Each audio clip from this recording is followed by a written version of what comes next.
क्या बात है, बिल्कुल। आज की तारीख में माँ बाप से बड़ा कोई मंदिर नहीं है। और जो इंसान माँ बाप की सेवा नहीं कर सकता ना, वो चाहे किसी भी मंदिर में चला जाए, वो किसी काम का नहीं। ठीक है, जय मानवता, जय नैतिकता, जय विज्ञान। वाह, बहुत बढ़िया। तो थोड़ा सेहत का भी दे ध्यान, इस पर खाया कर, मजबूत रहेगा। हाँ, गूंद के लाडू बनवा ले यार को। हाँ, अब दूसरा भैया शुरू करेंगे। हाँ सर, आप करो शुरू।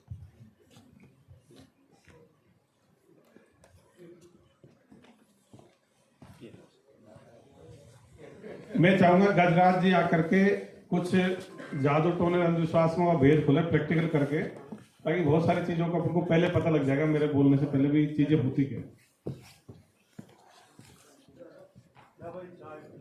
मैं फेसबुक पे भी काफी पोस्टों में लिख करता हूँ, गजराज भारती जी ये प्रैक्टिकल करके जादू टोने अंधविश्वासों का भेद बोलते हैं। आगे एक बार गजराज जी के लिए जोरदार तालियां बजाओ।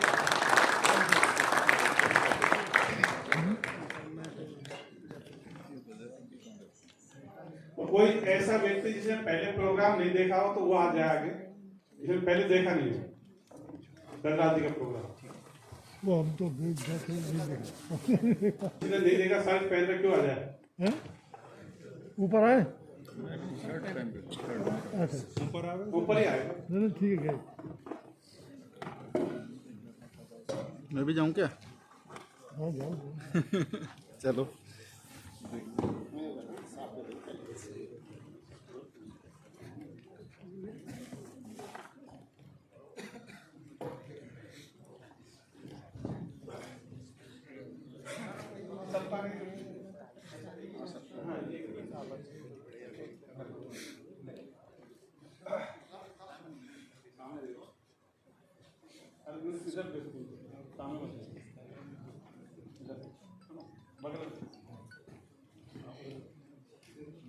हो या अरे यार वो देखा मिला नहीं यार। खान साहब के नाम से है। हाँ, आई जी खान लड़के जैसे क्या कह रहे हो ना आपके? ठीक है। चलिए एक कार्यक्रम में बैठा हूँ मानवतावादी विश्व समाज। इनकी पीठ पर बुरश घुमाई थी क्या? ऐसा करो भाई, स्टेज पर आ गए तो आप जो फूल लेके आए हो ना, उनको ले आओ ताकि सारे हमको एक साथ वेट कर दो। वैसे आपने क्या माला साफा बुके वगैरह ऐसा कोई सिस्टम नहीं है। हाँ नहीं, अपन कुछ चीजों का पूरा सर्वे करना चाहते हैं, वीआईपी के तेरे पूरे खिलाफ। बिल्कुल। लेकिन कोई जैसे मान ले अब ले आए तो उसको अपन थोड़ा करे तो उसको समझो कर। आओ आओ राम सबको दे दो। सबकी तरह सीनियर अधिकारी है। ये पीछे जाओ। हेलो भैया,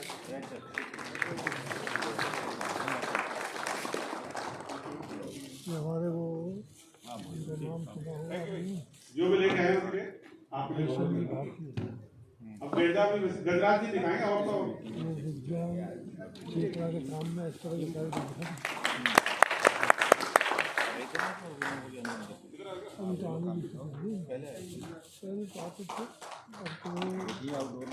और इन्होंने क्या बोला, बुरश घुमाया।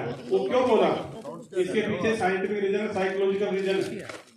इन्होंने अपने शरीर पे बुरश फेरा, उससे कंपन पैदा हुए। अपना शरीर भी सुचालक है कंपनों का, वो कंपन उसकी पीठ पे ट्रांसफर हो गए। और हाथ में ब्रुश देखा तो साइकोलॉजिकल भी बैठ गई और साइंटिफिक रीजन भी। तो ये अपन ये साबित करेंगे कि हर घटना के पीछे या तो कोई साइंटिफिक रीजन होता है या ओट या पर्दे की चालाकी होती है। अब तक जितने भी चमत्कार वगैरह है, जादू टोने सबका भेद खोलते हैं। हालांकि ऐसे लाखों हजारों उदाहरण हो सकते हैं, अपन तो थोड़ा लिमिटेड है।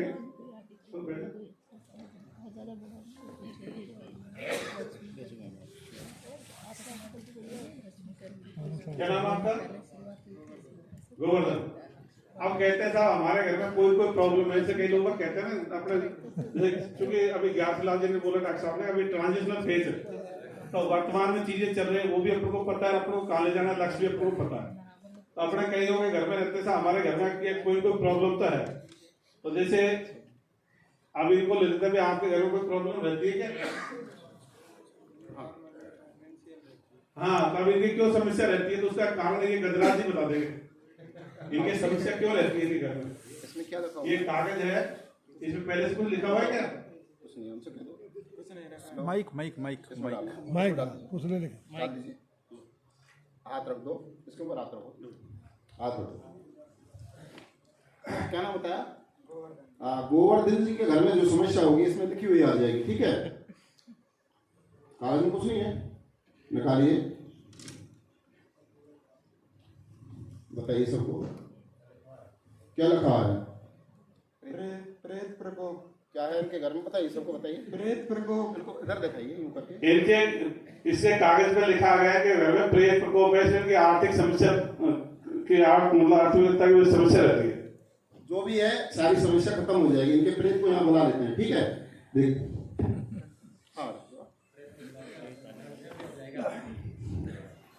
अब हवन करके इनके प्रेत को बुला देंगे, कहते हैं इसका कुछ करना पड़ेगा, इलाज करना पड़ेगा, तो हवन करके उसको प्रेत को बुला देते हैं ताकि फिर ठीक है, मैंने भी ठीक है।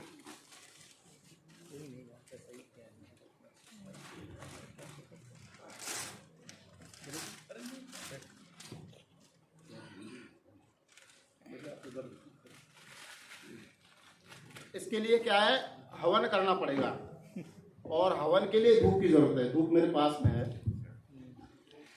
शुद्ध चाहिए। धूप की जरूरत होती है, घी की जरूरत होती है, तो इन्होंने धूप भी डाल दी और घी भी लेके आए, शुद्ध घी लेके आए।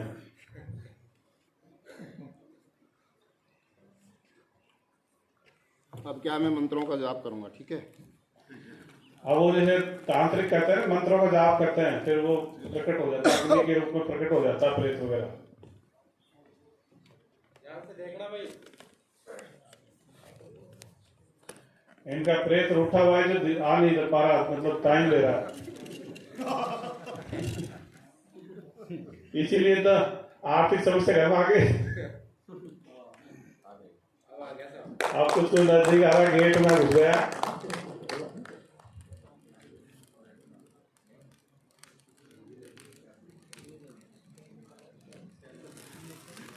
बड़ा नाराज है प्रेत, आ तो गए, इनका बड़ा नाराज है। नाराज है क्या है? मैंने कभी इनको पानी नहीं पिलाया, आज इनको पानी पिला के इनका प्रेत प्यासा है, इसलिए वो नाराज है। आज के बाद में अब देखो गजराज जी, इसमें आपके सामने इस लोटे में पानी डालेंगे इनके प्रेत के लिए।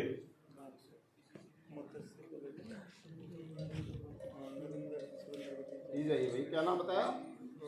गोवर्धन जी के घर में। गोवर्धन के लिए इनका प्रेत है जो पानी को पी जाएंगे ताकि तृप्त हो जाएंगे, फिर वो नाराजगी उनकी दूर हो जाएगी। प्यासे बैठे थे बहुत दिनों से, ले जाइए भाई, आज के बाद में इनको कोई तकलीफ नहीं होनी चाहिए।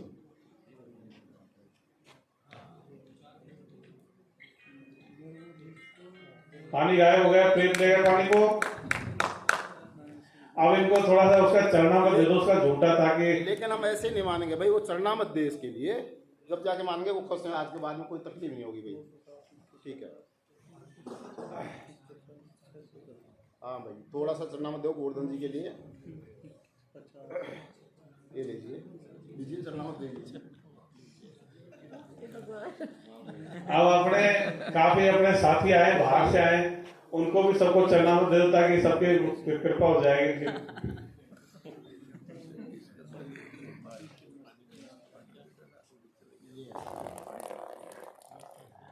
नीचे अब इनका सबका भेद खोल देते हैं, ऐसे कैसे घटना घटी। सबसे पहले मैंने जो ये कागज दिया था, इस पे पहले से ही लिखा हुआ है, पीआर सोप जो नहाने का साबुन होता है उससे लिख लेते हैं, उसमें ग्लिसरीन होता है। जैसे ये कागज है, पहले से लिख के लाया हूँ, घर पे लिख के लाया हूँ। जैसे पानी के संयोग से रासायनिक क्रिया होती है, इसमें लिखा हुआ है, वैसे दिखाई नहीं देता। सूखने पे वो दिखता नहीं, पानी में डाला होगा, रासायनिक क्रिया होगी, और ये आ गया भूत बाबा, मेरी हैंडराइटिंग है। भूत बरादा पितर प्रकोप, कुछ भी लिख दो, कुछ भी लिख दो, सब चलेगा। क्यों हमें बता दे दो फाइनल लिख के आ गया, समझ में आ गई। अब जैसे इनके उसको प्रेत को बुलाया था, बुलाया कैसे था? वो जो मैं धूप बता रहा था, वो धूप लिया हुआ है पोटेशियम परमैंगनेट लाल रंग, और जो मैं इसको घी बता रहा था वो घी लिया हुआ है ग्लिसरीन, जो छाले दवा में भी काम आती है। दोनों को मिलाया हुआ रासायनिक क्रिया हुई। आप मंत्र पढ़ो या गाली दो या चुप रहो, आग तो लगनी है, समझ में आई आपके? इसलिए आग तो लगनी है, मंत्र कुछ नहीं होते। इसके बाद में वो आग लगी, ठीक है। ये जो लोटा है ये विशेष प्रकार का ये मैंने बनाया है, इसमें डबल पोर्शन है। जब इसमें पानी डालते हैं तो इसमें 2 परतें हैं, पानी डालते हैं जो इसमें 2 परत है और दोनों परतों के बीच में टूटी की विपरीत दिशा में छेद है। टूटी तो ऊपरी परत से जुड़ रही है, पानी छेद से निचली परत में चला जाता है। अब पानी निचली परत में गया, त्रिशा बनाया थोड़ा सा यूं कर, वो मंत्र पढ़ने वाले तो टाइम लेता है, होता नहीं है कुछ, यूं किया वो पानी निचली परत में गया। अब पानी ऊपरी परत में नहीं है, टूटी ऊपरी परत से जुड़ रही है। यूं करेंगे तो पानी निचली परत से ऊपरी परत में आ रहा है। चरणामत देने के लिए किया तो टेढ़ा कर दिया, यूं करके। भाई विज्ञान का सिद्धांत है, न कोई चीज क्रिएट की जा सकती, न कोई चीज डिस्ट्रॉय की जा सकती, एक स्थान से दूसरे स्थान पर ले जाई जा सकती है, छुपाई जा सकती है, रूप परिवर्तन हो सकता है, लेकिन नष्ट क्रिएट का सिस्टम नहीं है। पानी जाएगा कहाँ, कहीं कहीं तो बैठा रहे, या तो भाप बन जाता या बर्फ बन जाता या वही अंदर कहीं छुपा। ऐसे ही एक चमत्कारी लोटा है, इसमें अपन मिट्टी डाल देंगे, ये मिट्टी है इसमें क्योंकि चारों तरफ छेद है, जैसे मिट्टी डालते तो चारों तरफ से निकल जाएगी, आप देखना। और इसमें पानी डालते हैं तो नहीं निकलता, तो चारों तरफ से छेद है, चारों तरफ निकल रही मिट्टी। अब इसमें पानी डाला,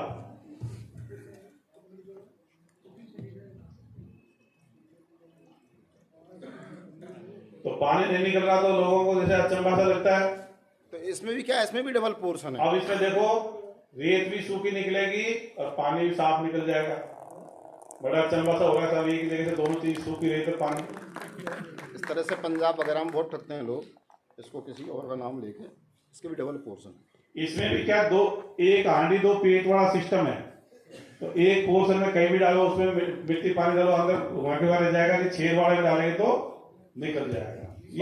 बाबा लोग क्या है, आपको नजदीक नहीं आने देते, देखने नहीं देते, क्योंकि उनकी पोल खुल जाती है, इसलिए दूर रहने देते हैं। पोल या तो ओट या पर्दे में चालाकी होती है, विज्ञान होता है। अब जैसे गजराज के पास एक त्रिशूल हो गया, उसको क्या जीव के आर पार कर लेते हैं, चमत्कारी त्रिशूल जैसे ये बताते हैं, देखना सबको अचंभा लगेगा। ये बड़ी साधना की थी मैंने जब जाके मिला था, बहुत साधना की थी इसके लिए। देखिए दो इससे होते हैं।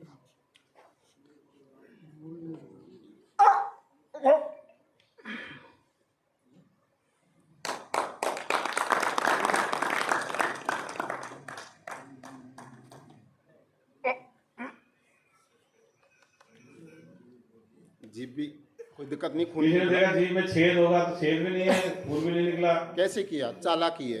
इधर देखिए, इस तरह का होता है, इसकी बनाओ। मैंने पकड़ा तो ओट हो गई, पर्दा लगा दिया। ये नाटक कर रहा था, यूं करके उसमें लगा दी। फिलिंदी ब्लैंक से वो फिलिंदी ब्लैंक से अपन पढ़ते थे ना, पढ़ते थे तब, खालिस्तान की पूर्ति करो, तो खालिस्तान की पूर्ति जीभ आगे जो कंटिन्यूअस दिखता है उसको। अभी मैंने डाला था अष्टमी के दिन, आड़ा डूंगर है वहाँ, 3-4 लोगों ने जो इस तरह से किया था, पूरा गाँव इकट्ठा था। मैंने फिर जो क्या मीडिया वालों को बुलाया, फिर मैंने डाला, भेद खोला, इस तरह से करते हैं, क्यों भेद को बना। आजकल हजारों मतलब वीडियो डले हुए मैजिक वगैरह, आप कोई भी देखो सबके भेद खोल दिए लोगों ने। अब कोई ज्यादा उसमें ऊर्जा रहने की जरूरत नहीं है, कुछ तो है।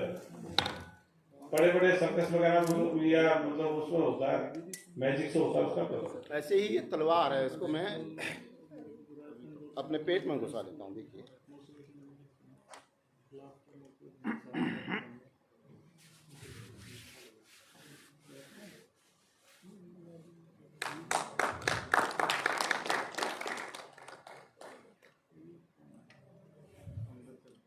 ये क्या तलवार नहीं है, ये इंच टेप है, तलवार की शक्ल में फोल्ड हो जाती है। तो एक जैसी शेप से क्या इल्यूजन पैदा हो जाता है, दिमाग में भ्रम पैदा हो जाता है।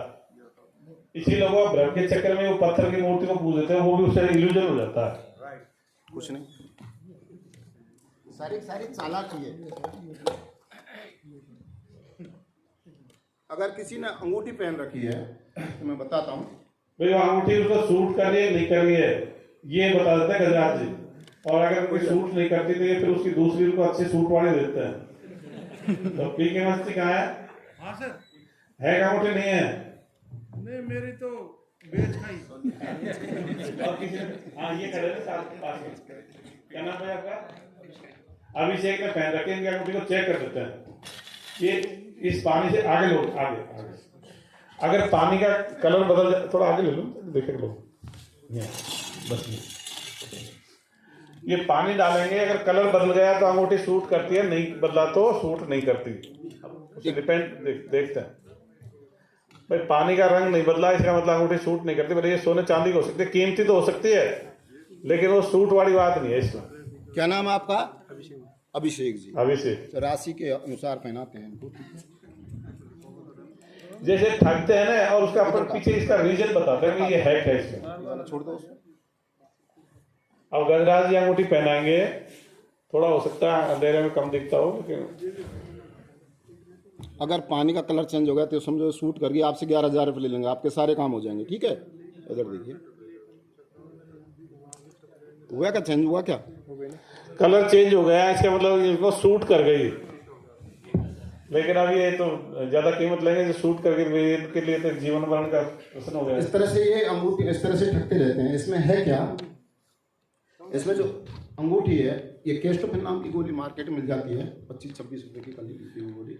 उसमें कोई डॉक्टर साहब ज्यादा समझते हो, कब की गोली है, कैस्टोफिन गोली आती है, नेप्थलीन वगैरह उसका चूर्ण वगैरह इसमें डाल रखा है, इसमें डाल दिया। और वो इसमें क्या है, चूने का पानी है, साधारण पानी नहीं है। Calcium hydroxide. जब उनकी अंगूठी में मैंने पानी डाला कोई रिएक्शन नहीं हुआ, उनकी कोई प्रतिक्रिया नहीं हुई। जब ये जो केस्टोफिन नाम की गोली है, इसका लगा हुआ चूरा मिट्टी जैसा लग रहा है, ये वो पहना ही तो रासायनिक वही दिन चूने के पानी की इस गोली की, तो वो कलर चेंज हो गया बस। और इसमें कोई इस तरह की कोई सूट वाली कोई बात होती ही नहीं।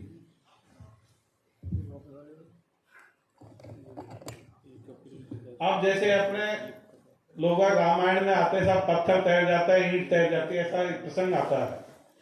तो अगर पानी है क्या बाल्टी में? सर एक मिनट, दिया है? ठीक। एक मिनट सर, अच्छा और कौन? अच्छा हाँ, दो 3 आइटम हो।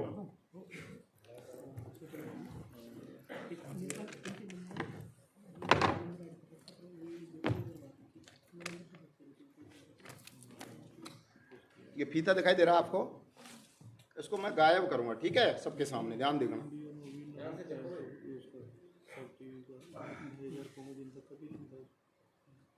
देखिए कहाँ जा रहा है, ये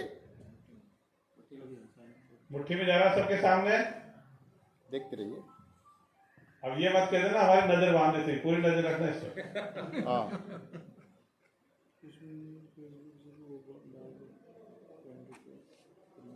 अभी फिलहाल कहाँ है, अभी कहाँ है, ध्यान रखना मुट्ठी का। मैं इसमें एक माला लेता हूँ, मेरी बड़ी चमत्कारी माला है। इधर देखिए,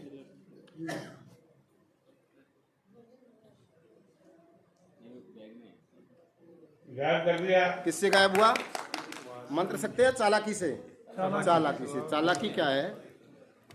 ये एक अंगूठा है प्लास्टिक का थंब, ये मैंने पहले पहन रखा था। इसका कलर भी चमड़ी जैसा है, शेप भी वैसी है, और ओट भी रहती है। आपको ये दिखा रहा था, आपका ध्यान इस पे था, इसके ओट लग गई, दिखाई नहीं दिया। कलर भी ऐसा पीछे की तरफ जब मुड़ा मैंने ये यूं खींच लिया और ये इसमें जा रहा था। मुट्ठी से ओट हो गई। अब बाहर तो पर्दे में चालाकी हो गई, ओट में चालाकी हो जाती है। ये गया, जब ये सारा चला गया, ये गया, फिर मैंने क्या इसको वापस पहन लिया अंगूठे को, और ये वापस आ गया। मैं पूछ रहा था कहाँ है, आप कह रहे मुट्ठी में, ये आ गया। मैं इसको ले गया यूं, इसमें निकाल के इसमें से ये 10 रुपए की माला लेके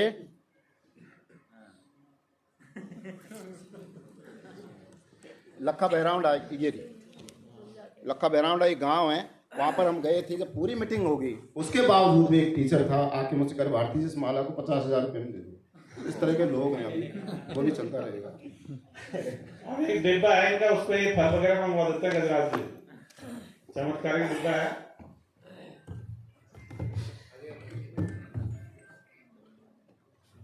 हाँ, ये देखिए, ये डिब्बा देखना है आपको, ये खाली है, भरा हुआ है, दे दे। इसमें पहले से रखा हुआ तो नहीं है। देखिए, दिखाई दे रहा है आपको?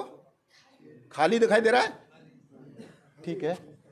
अब कोई फलों के नाम बताइए आप, ये उससे मंगवा देते हैं, आजकल यहाँ मिल जाते हैं आसपास। एप्पल, और बताइए, केला, और बताइए, बताओ, और ठीक, और बताइए। सबसे पहले एप्पल मंगाना है, ठीक है। मैं कच्चे कलवे से मंगा लेता हूँ, पास में जहाँ उपलब्ध होगा जो भी ले आओ भाई, जहाँ कहीं भी मिले ठेली से, जल्दी जल्दी लाना है, टाइम नहीं है।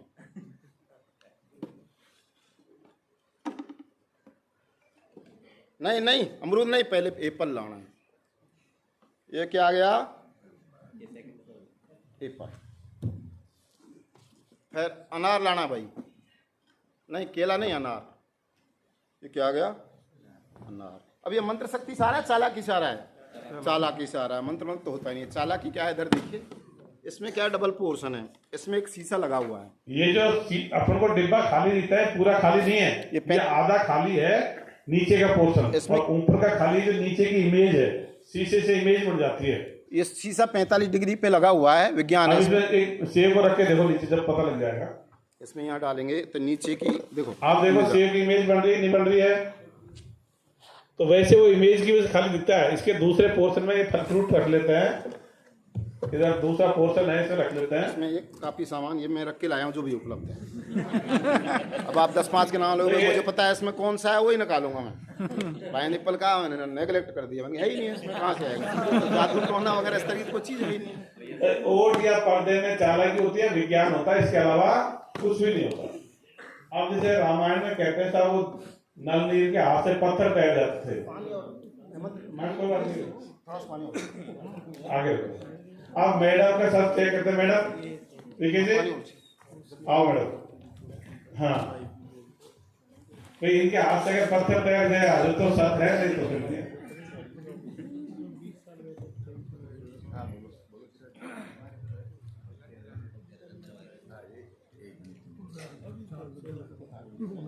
पत्थर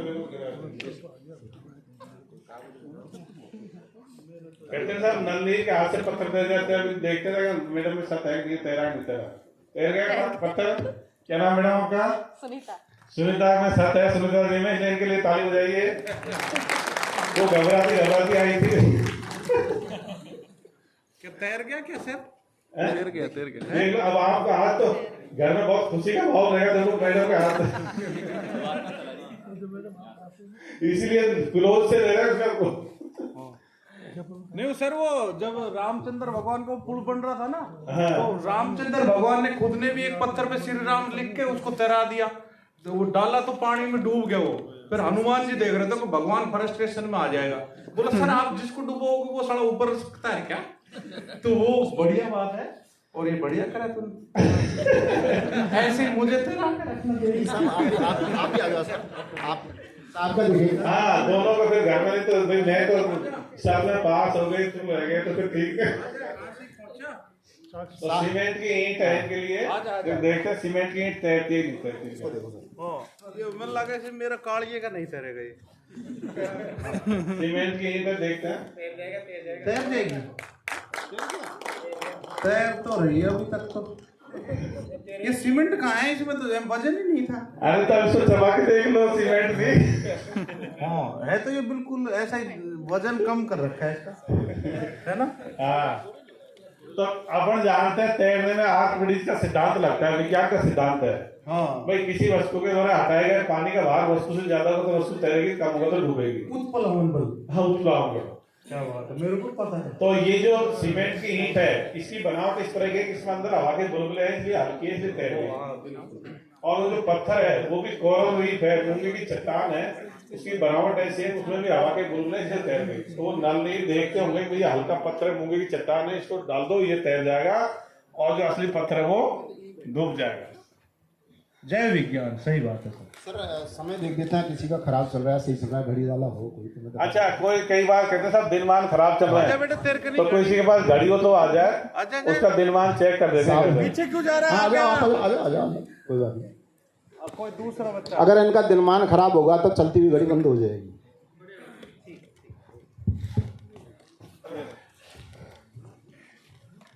क्या नाम है आपका? अशोक मीणा। चल रही है क्या घड़ी? देखो आप खोल दीजिए।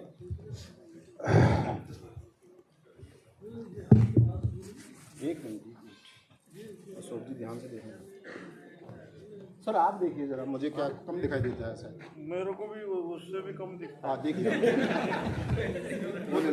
ऐसा करो, ये 2 नए लड़के उनको बुला लो। हाँ ये अब बंद होगी, ये तो बंद होगी भाई। दोनों तुम भी देख लो भाई, ये सोचेंगे यार इनको दिखता नहीं है, बड़े उम्र हो गई इसलिए आँख कमजोर हो गई होगी। हाँ तू भी देख ले भाई। तू भी अच्छा, आप भी देख लो, आप भी देख लो। हाँ तेरी खुद ही घड़ी है, देख ले भाई। क्या नाम बताया इनका? बंद। क्या नाम बता गरीब वालों का? टाइटन। अशोक जी। अशोक जी के दिनमान खराब है, इसका मतलब ये होगा। अच्छा। तो देखते हैं, इनके फूंक दे दीजिए। फूंक दे दीजिए। चल अब दिनमान ठीक करते हैं। फूंक दीजिए जोर से। चली क्या? देखो इसको, देखो बता। नहीं चली, चल गई। चलेगी। तो इनको क्या हवन कराना पड़ेगा, इसके लिए काफी सामग्री की जरूरत है। हाँ बस 2-1 लाख का खर्च। तो अब बैठिए बैठिए, घबराओ मत, तो कोई दिक्कत नहीं। तो हुआ क्या था, ये सारी पर्दे के पीछे चालाकी होती है या विज्ञान होता है, तंत्र मंत्र जादू टोना भूत जन देवी देवता ईश्वर अल्लाह, तो कुछ होता ही नहीं है। तो ये क्या है, सब विज्ञान है। मैंने क्या किया था, मेरे हाथ में एक अंगूठी है, ये इसमें मैग्नेट फिट हुआ है, चुंबक है, ये मैग्नेट कर लूँ, ये लोहे का लूँ, ये जैसे लोहे का है, चिपक गया। मैंने ये पहन रखा था, अंगूठी पहन ली, अंगूठी को इस पे रख दिया, ये अंगूठी पे वो घड़ी को रख दिया। ये माला वगैरह सब नाटक के लिए, ये सब जो भी सिस्टम है। अब इसके चक्कर में वो तो वो सोचते हैं यार कुछ होगा, मैंने इसके ऊपर रखी, चुंबक के प्रवाह के कारण घड़ी बंद होगी। जब फूंक दिलाई मैंने पीछे से यूं कर दी, चुंबक का प्रवाह खत्म हो गया, घड़ी चालू होगी। दिन में कुछ नहीं है। ठीक है, ठीक है, ठीक है, ठीक है। गजराज भारती जी को बहुत बहुत धन्यवाद। अब साथियों मैं अपन को ये बता देता हूँ अपन क्या करने वाले हैं। एक तो संक्षिप्त में, क्योंकि आप लोग सारे सोशल मीडिया से जुड़े हुए तो करीब करीब इस विचारधारा को जानते भी हो, लेकिन फिर भी बहुत सारे नए भी लेके साथ में आए हैं, तो इनके बारे में कुछ तो बता देते हैं।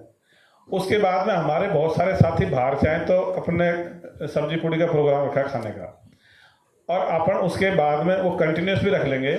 फिर अपन क्या करेंगे, इसमें जो जिम्मेदारी देना और आप लोगों के सुझाव कैसे इसको अपन बढ़ाया जाए, वो सारी चीज़ों को करेंगे। और भी कोई साथी जिनका मन मतलब संबोधन का मन इच्छा है, उनको भी करवाएंगे। ठीक है, तो सर अभी लंच ले या कुछ बुलवाएं? पहले तो मैं बता देता हूँ, फिर उसके बाद लंच ले लेंगे। तो यहाँ पर आए हुए सभी साथियों को नमस्कार और सभी का स्वागत है। कईयों को ध्यान नहीं होगा तो मैं बता देता हूँ, इंट्रोडक्शन देता हूँ। मेरा नाम किशन सहाय, मैं पुलिस में DIG हूँ, अभी पुलिस हेडक्वार्टर जयपुर में मेरी पोस्टिंग है। और ये मानवतावादी विश्व समाज विचारधारा अपन चला रहे हैं, आप करीब करीब सब लोग इससे जुड़े हुए भी हो। अब कईयों के मन में आता है कि इसके बारे में थोड़ा बताऊं, तो इसको अपन ने शुरू किया था 2015 से। शुरू में सोशल मीडिया पे लिखा था, और फिर पहली मीटिंग इसकी जनवरी 2016 में ली थी। सर ये आइडिया क्यों आया ये भी बता दो। आइडिया तो जैसे आपके मन में कुछ अच्छा कर गुजरने की इच्छा होती है जनता की, तो आपके मन में बहुत सारा आइडिया आता है। कोई जैसे वृद्धाश्रम खोल देता है, कोई दूसरी चीज़ खोल देता है, बहुत सारे जैसे हॉस्पिटल खोलते हैं, उसमें चैरिटी रख देते हैं। तो तरह तरह से लोग मतलब अपना भी काम करते हैं। हर आदमी के मन में थोड़ी दूसरी जनता की भलाई की इच्छा भी होती है। तो इस आइडिया जैसे आप आदमी अपने पैसे से लिमिटेड लोगों की मदद कर सकता है, शरीर से भी लिमिटेड लोगों की मदद कर सकता है। हालांकि उसका मन पूरा अच्छा है, लेकिन अपन सारे सबको जैसे मान लो मैं चाहूँ पूरे गाँव वालों को पैसे वाला कर दूँ, मैं कमा कमा के सबको बांटूंगा, तब भी मैं कर नहीं सकता। तो सबसे ज़्यादा जो भला मेरे दिमाग में ये था भाई, विचारधारा एक ऐसी चीज़ है, उससे मतलब ज़्यादा भला हो सकता है। आप वैसे प्रयास तो करते ही हो, व्यक्तिगत प्रयास करते हो, पैसे का भी करते हो, लेकिन विचारधारा से जो परिवर्तन आता है वो व्यापक भी होता है और स्थायी होता है। इसका इतिहास भी है, मैं पहले बता देता हूँ विचारधारा से परिवर्तन कैसे होता है। जैसे अरब देश है, अरब देश एक कमजोर देश हुआ करता था, कभी ईरान के अधीन हो जाता था और कभी रोमन साम्राज्य के अधीन हो जाता था।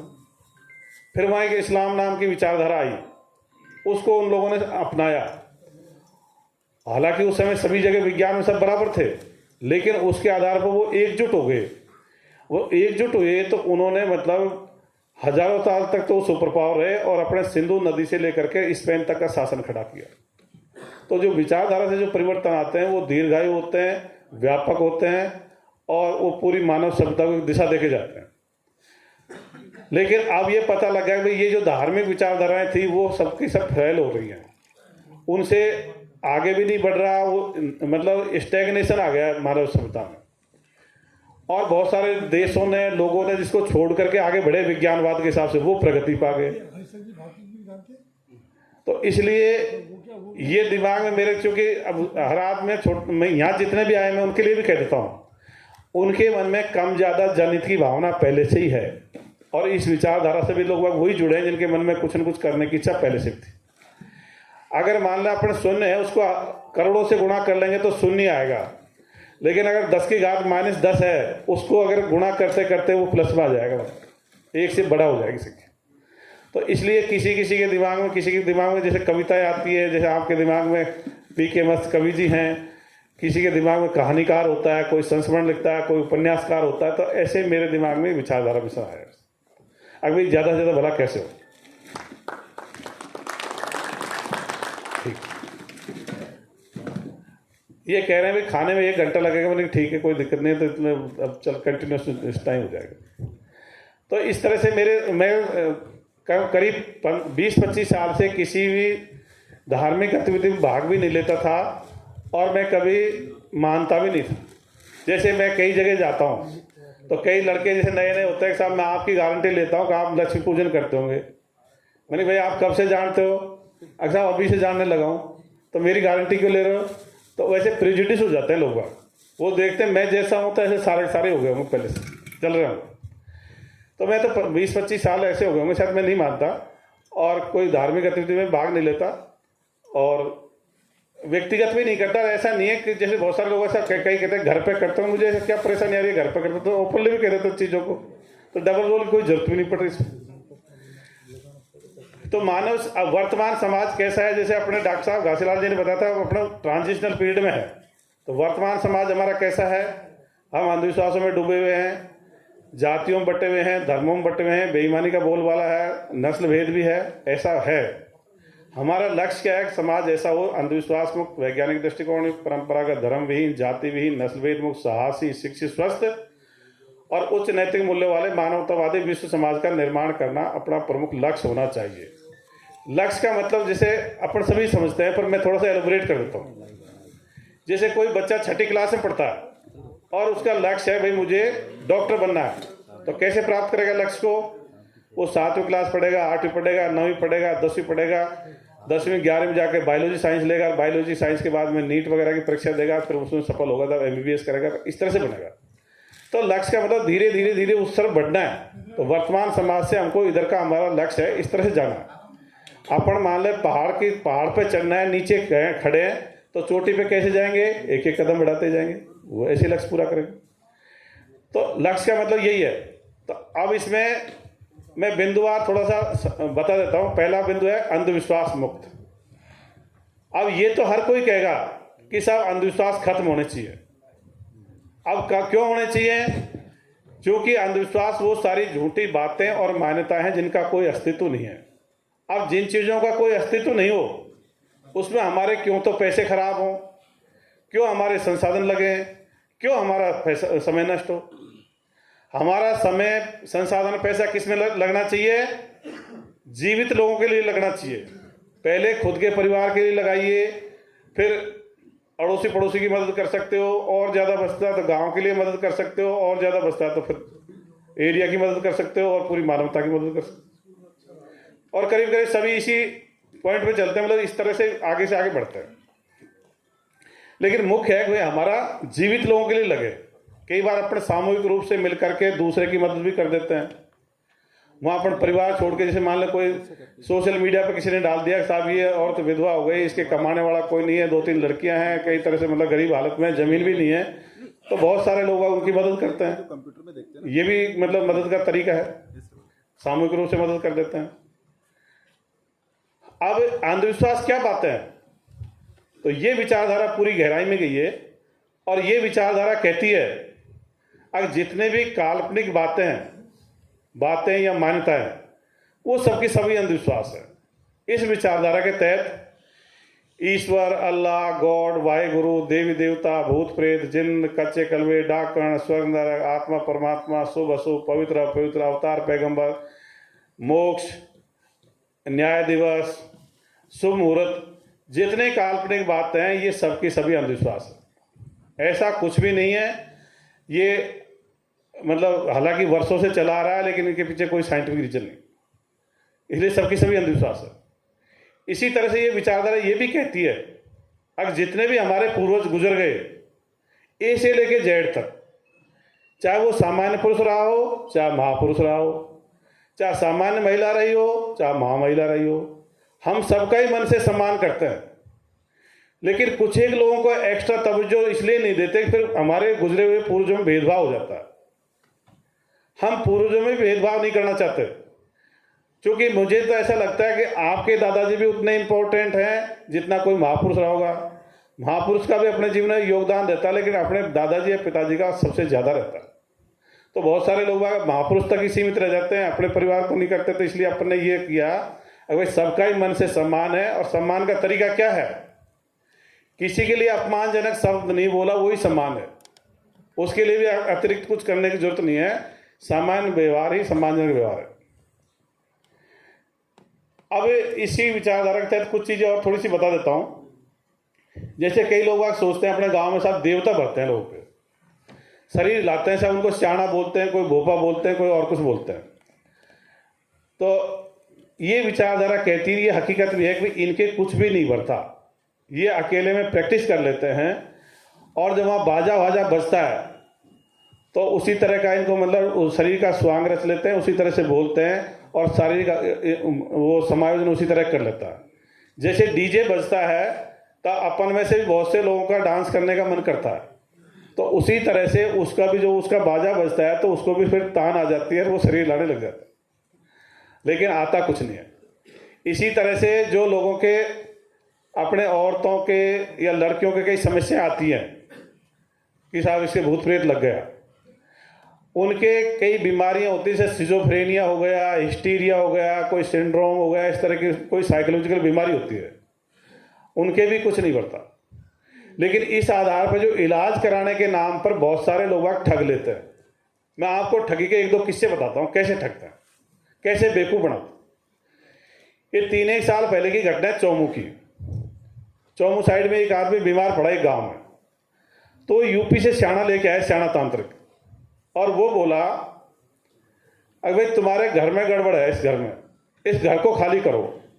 तो पक्का घर खाली करा दिया। तो बोले हम क्या करें, तो बड़ा सा बाड़ा था, तो कह दिया तुम उधर छप्पर तान लो। तो और श्याणे ने कहा भाई मैं रहूँगा इस घर में, और मैं तुम्हारे लिए तांत्रिक क्रिया किया करूँगा जब तुम्हारे अच्छे दिन आएंगे।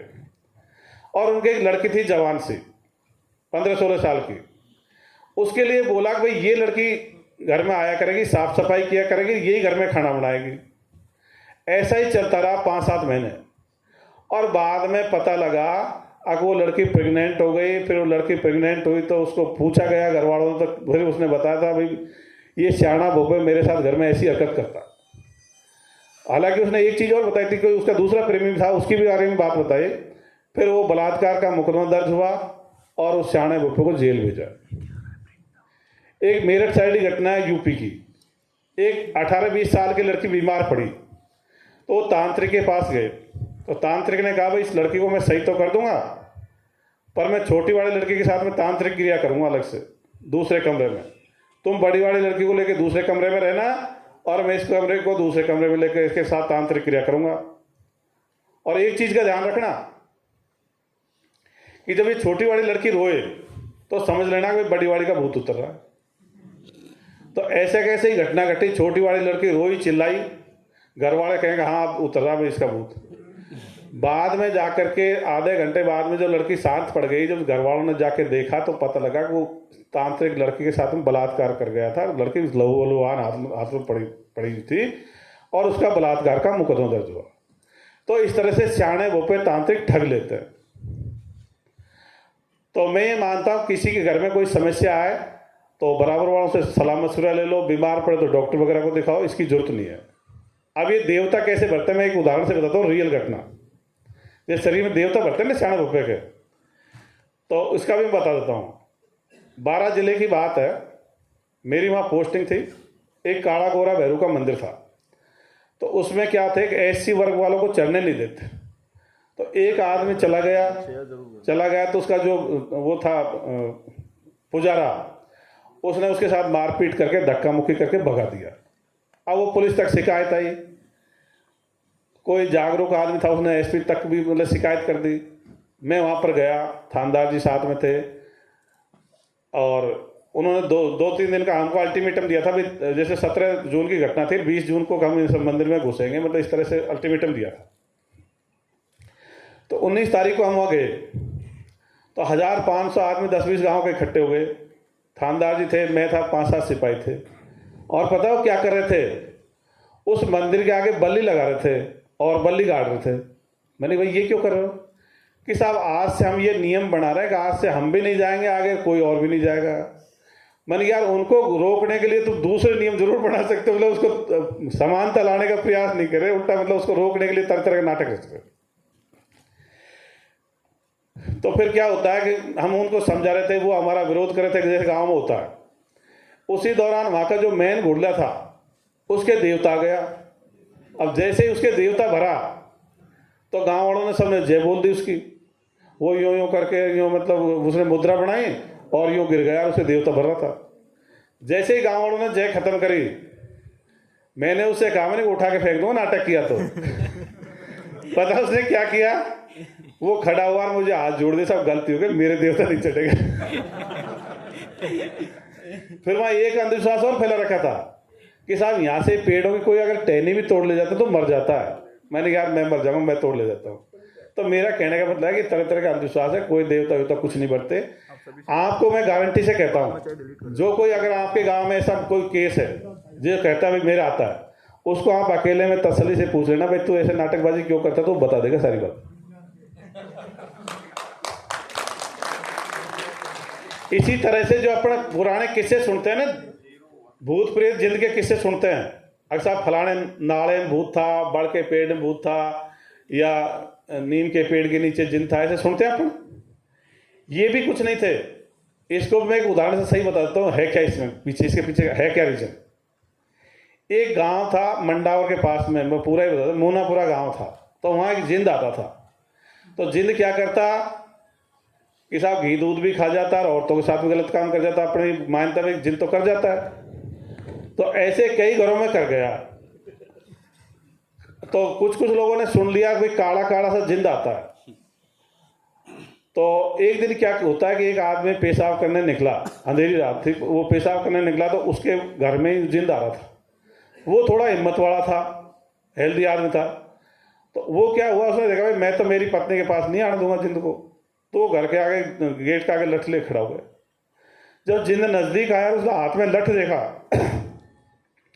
तो जिंद डर गया, जिंद उल्टा ही चला। अब उसे जिंद को पता लगा भाई इसने मुझे देख लिया। तो क्या किया जिंद ने, भाई इसने मुझे देख लिया, क्या अपने मतलब क्या मानता है, धारणा क्या है कि भूत जिन उल्टे पैर चलते हैं, इसलिए उसको देखते जिन उल्टे पैर चलने लग गया। उसकी भी हिम्मत पड़ गई, वो भी उसके पीछे पीछे चला। वहाँ भैंस का खूंटा गड़ा हुआ था, उसमें जिंद का पैर अड़ गया, जिंद गिर गया। और जैसे ही जिंद गिरा, उस आदमी की हिम्मत बढ़ गई, उसने उसके 10-5 तड़ातड़ लठ फटकार दिए और जिंद पड़ा ही रह गया। फिर वो चिल्लाया और घर वालों को और गाँव वालों को बुलाया।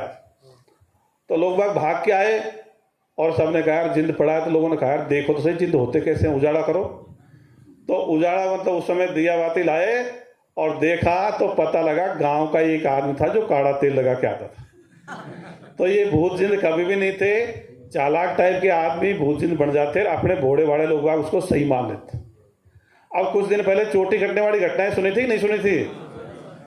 अपन जैसे जेंट्स हैं वो भी चाहते हैं भाई रात रात में हमारी भी दाढ़ी बनी मिल जाए तो बहुत बढ़िया रहे, लेकिन किसी की दाढ़ी बनी मिलती है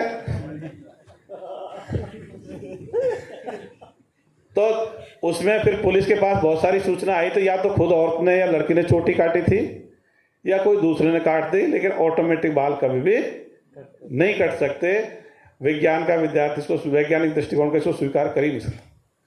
कोटा की घटना है, एक लड़की 10वीं पढ़ती, घर पे अकेली थी, घर वाले आए वापस तो उसकी चोटी कटी हुई थी, बेहोश जैसी हो रखी थी, हॉस्पिटल में ले गए, वहाँ पुलिस भी आई, डॉक्टर ने चेक किया, बिल्कुल सही थी। पुलिस वालों ने तसल्ली से पूछा लड़की से, भाई बात क्या है, तू सही बता, तू तो सही है। पता है लड़की क्या बोली कि साहब मेरे बाल ज़्यादा बड़े थे, मेरी सहेलियाँ चिढ़ाती थी, मुझे हिप्पी कट बाल रखने थे, इसलिए मैंने खुद नहीं काट दिए। तो सभी की घटना ऐसी थी, या तो किसी दूसरी दौरान जेठानी चोटी काट दी या खुद औरत ने काट ली, लेकिन ऑटोमेटिक चोटी नहीं काट सकते, ये बिल्कुल गलत। तो ऐसे हजारों उदाहरण हो सकते हैं। अपने क्यों सही मान लेते हैं, कोई कुछ भी झूठी बात ला के फैला देता है, अपना क्योंकि दिमाग का अपन सोच विकसित नहीं हो पाई, इसलिए सब झूठी बातों को एक्सेप्ट कर लेते हैं, कुछ न कुछ तो होगा। लेकिन वैज्ञानिक तथ्यों के विपरीत जो बात है वो हो ही नहीं सकती, कहीं न कहीं झूठ या चालाकी होती है। नेक्स्ट पॉइंट है इसमें वैज्ञानिक दृष्टिकोण युक्त। अब वैज्ञानिक दृष्टिकोण क्या है?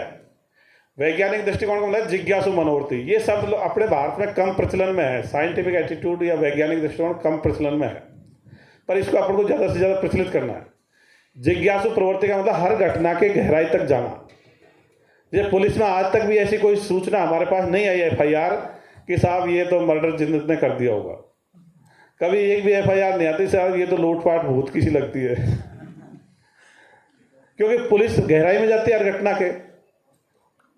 इसलिए वैज्ञानिक दृष्टिकोण का मतलब है कार्य कारण सिद्धांत को मान रहा, कॉज इफेक्ट थ्योरी। हर प्राकृतिक घटना का कोई न कोई कारण होता है, बिना कारण के कोई घटना नहीं घटती। इसके विपरीत सिद्धांत है ईश्वरवादी दृष्टिकोण।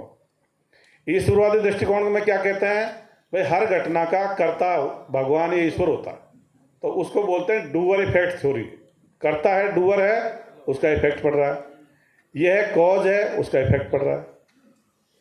अब महीना भर पहले बरसात हुई, करीब करीब पूरे भारत में हुई, तो धार्मिक आदमी तो क्या बोलेगा, भाई इंद्र भगवान की माया है, अल्लाह की माया है, इसलिए बरसात हो गई। और वैज्ञानिक दृष्टिकोण वाला क्या बोलेगा, भाई चक्रवात आया था, उसकी वजह से यहाँ मतलब कम दबाव का क्षेत्र बना, बरसात हो गई। तो ये मतलब कॉज इफेक्ट थ्योरी और डूअर इफेक्ट थ्योरी का फर्क है। वो ईश्वरवादी दृष्टिकोण डूअर इफेक्ट थ्योरी है, ये कॉज इफेक्ट थ्योरी है। वहाँ कोई कोई करता होगा, और जबकि अपनी विचारधारा कहते हैं इनका कोई करता नहीं, तो कारण होता है। इस विचारधारा वैज्ञानिक दृष्टिकोण के आधार पर 2-3 चीज़ों का अपन और जगह भी स्पष्ट करते हैं, यहाँ भी कर देते हैं। एक तो मरने पर जैसे अपने कहते हैं हर कोई जीव मरता है तो उसमें आत्मा निकल जाती है और फिर वो स्वर्गन हो जाती है, पुनर्जन्म लेती है। और ये भी सुना होगा बहुत सारे लोगों ने, अगर अमेरिका में एक प्रैक्टिकल हुआ था, एक आदमी मरने वाला था तो उसको कांच के बक्से में बंद कर दिया, और जैसे ही वो आदमी मरा तो कांच का बक्सा टूट करके आत्मा निकल के चली गई। अब अपन कहते हैं भाई इस प्रैक्टिकल को आप भी अपने घर पे कर लेना, तो अधिकतर जो पहले वाले लोग हैं वो तो सब समझते हैं, लेकिन नए लोग कहते हैं हम कैसे कर पाएंगे। अपन कहते हैं कर सकते हो, क्योंकि हर एक जीव में आत्मा होती था। मक्खी, मच्छर, चींटा, झींगर लेके उसको कोई शीशी में बंद करो और फिर देखो कि आपकी शीशी टूटती है कि नहीं टूटती है। तो किसी की शीशी टूटने वाली, मतलब कोई मरने पे आत्मा का निकलना, ये बहुत बड़ा झूठ चल रहा है। इसके आधार पे बहुत सारे ग्रंथ बन गए और बहुत सारी परिकल्पनाएं चल रही, जबकि वहां शून्य अक्ष आ गए। मरने पे होता क्या है, मरने पे हार्ट लंग्स काम करना बंद कर देते हैं।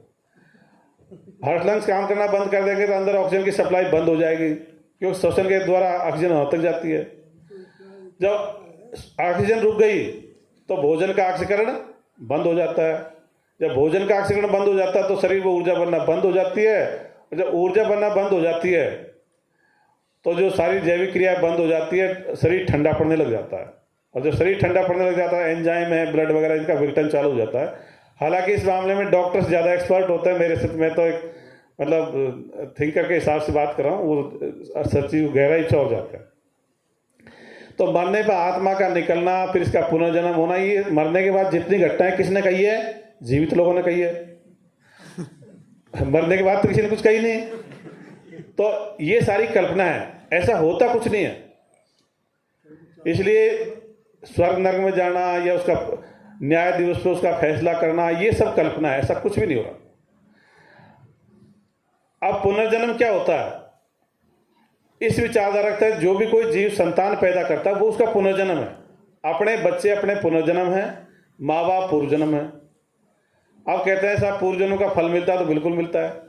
किसी के दादाजी ने कहीं जमीन ले ली तो उसको पोते पोते आएगी। किसी के पिताजी ने मान लो जयपुर में मकान प्लाट ले ली तो उसको बच्चों का आएगा। माँ बाप से अपना DNA जीन्स मिलते हैं। बच्चे कैसे पैदा होते हैं ये भी अब विज्ञान की किताब में अपन ने सबने पढ़ लिया भाई, अंडाणु शुक्राणु के संयोग से बच्चे बनते हैं। कई बार तो भ्रूण को अपन मतलब 20-20 साल तक रख देते हैं पर्सनली में, तो बच्चे बनने की प्रक्रिया सबको पता लग गई। अब इसमें फालतू में फिलॉसफी की क्या जरूरत पड़ी, तो विज्ञान का विषय है। तो जीवित व्यक्ति या जीवित मतलब कोई भी प्राणी होगा वही संतान पैदा कर सकता है, मरने के बाद नहीं कर सकता।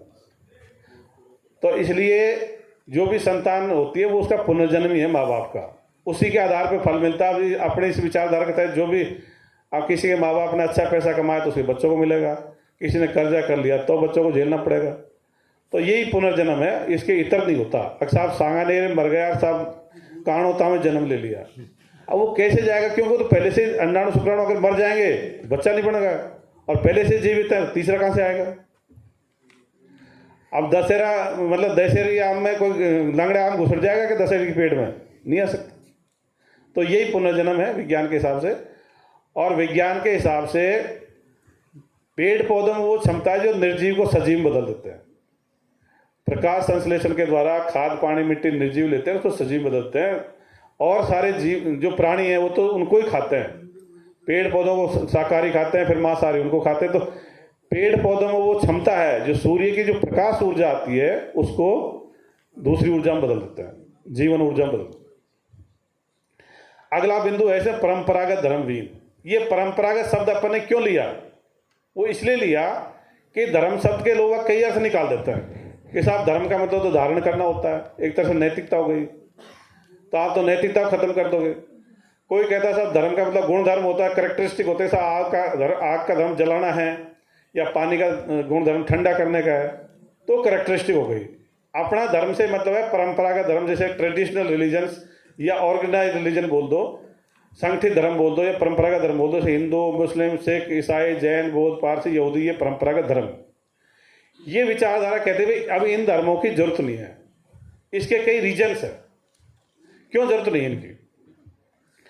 क्योंकि एक तो ये धर्म विश्व स्तर की जो मानवता है उसकी पूरे विश्व की उनको ग्रुपों में बांटे हुए, गुटों में बांटे हुए। हर धर्म एक ग्रुप है, एक गुट है।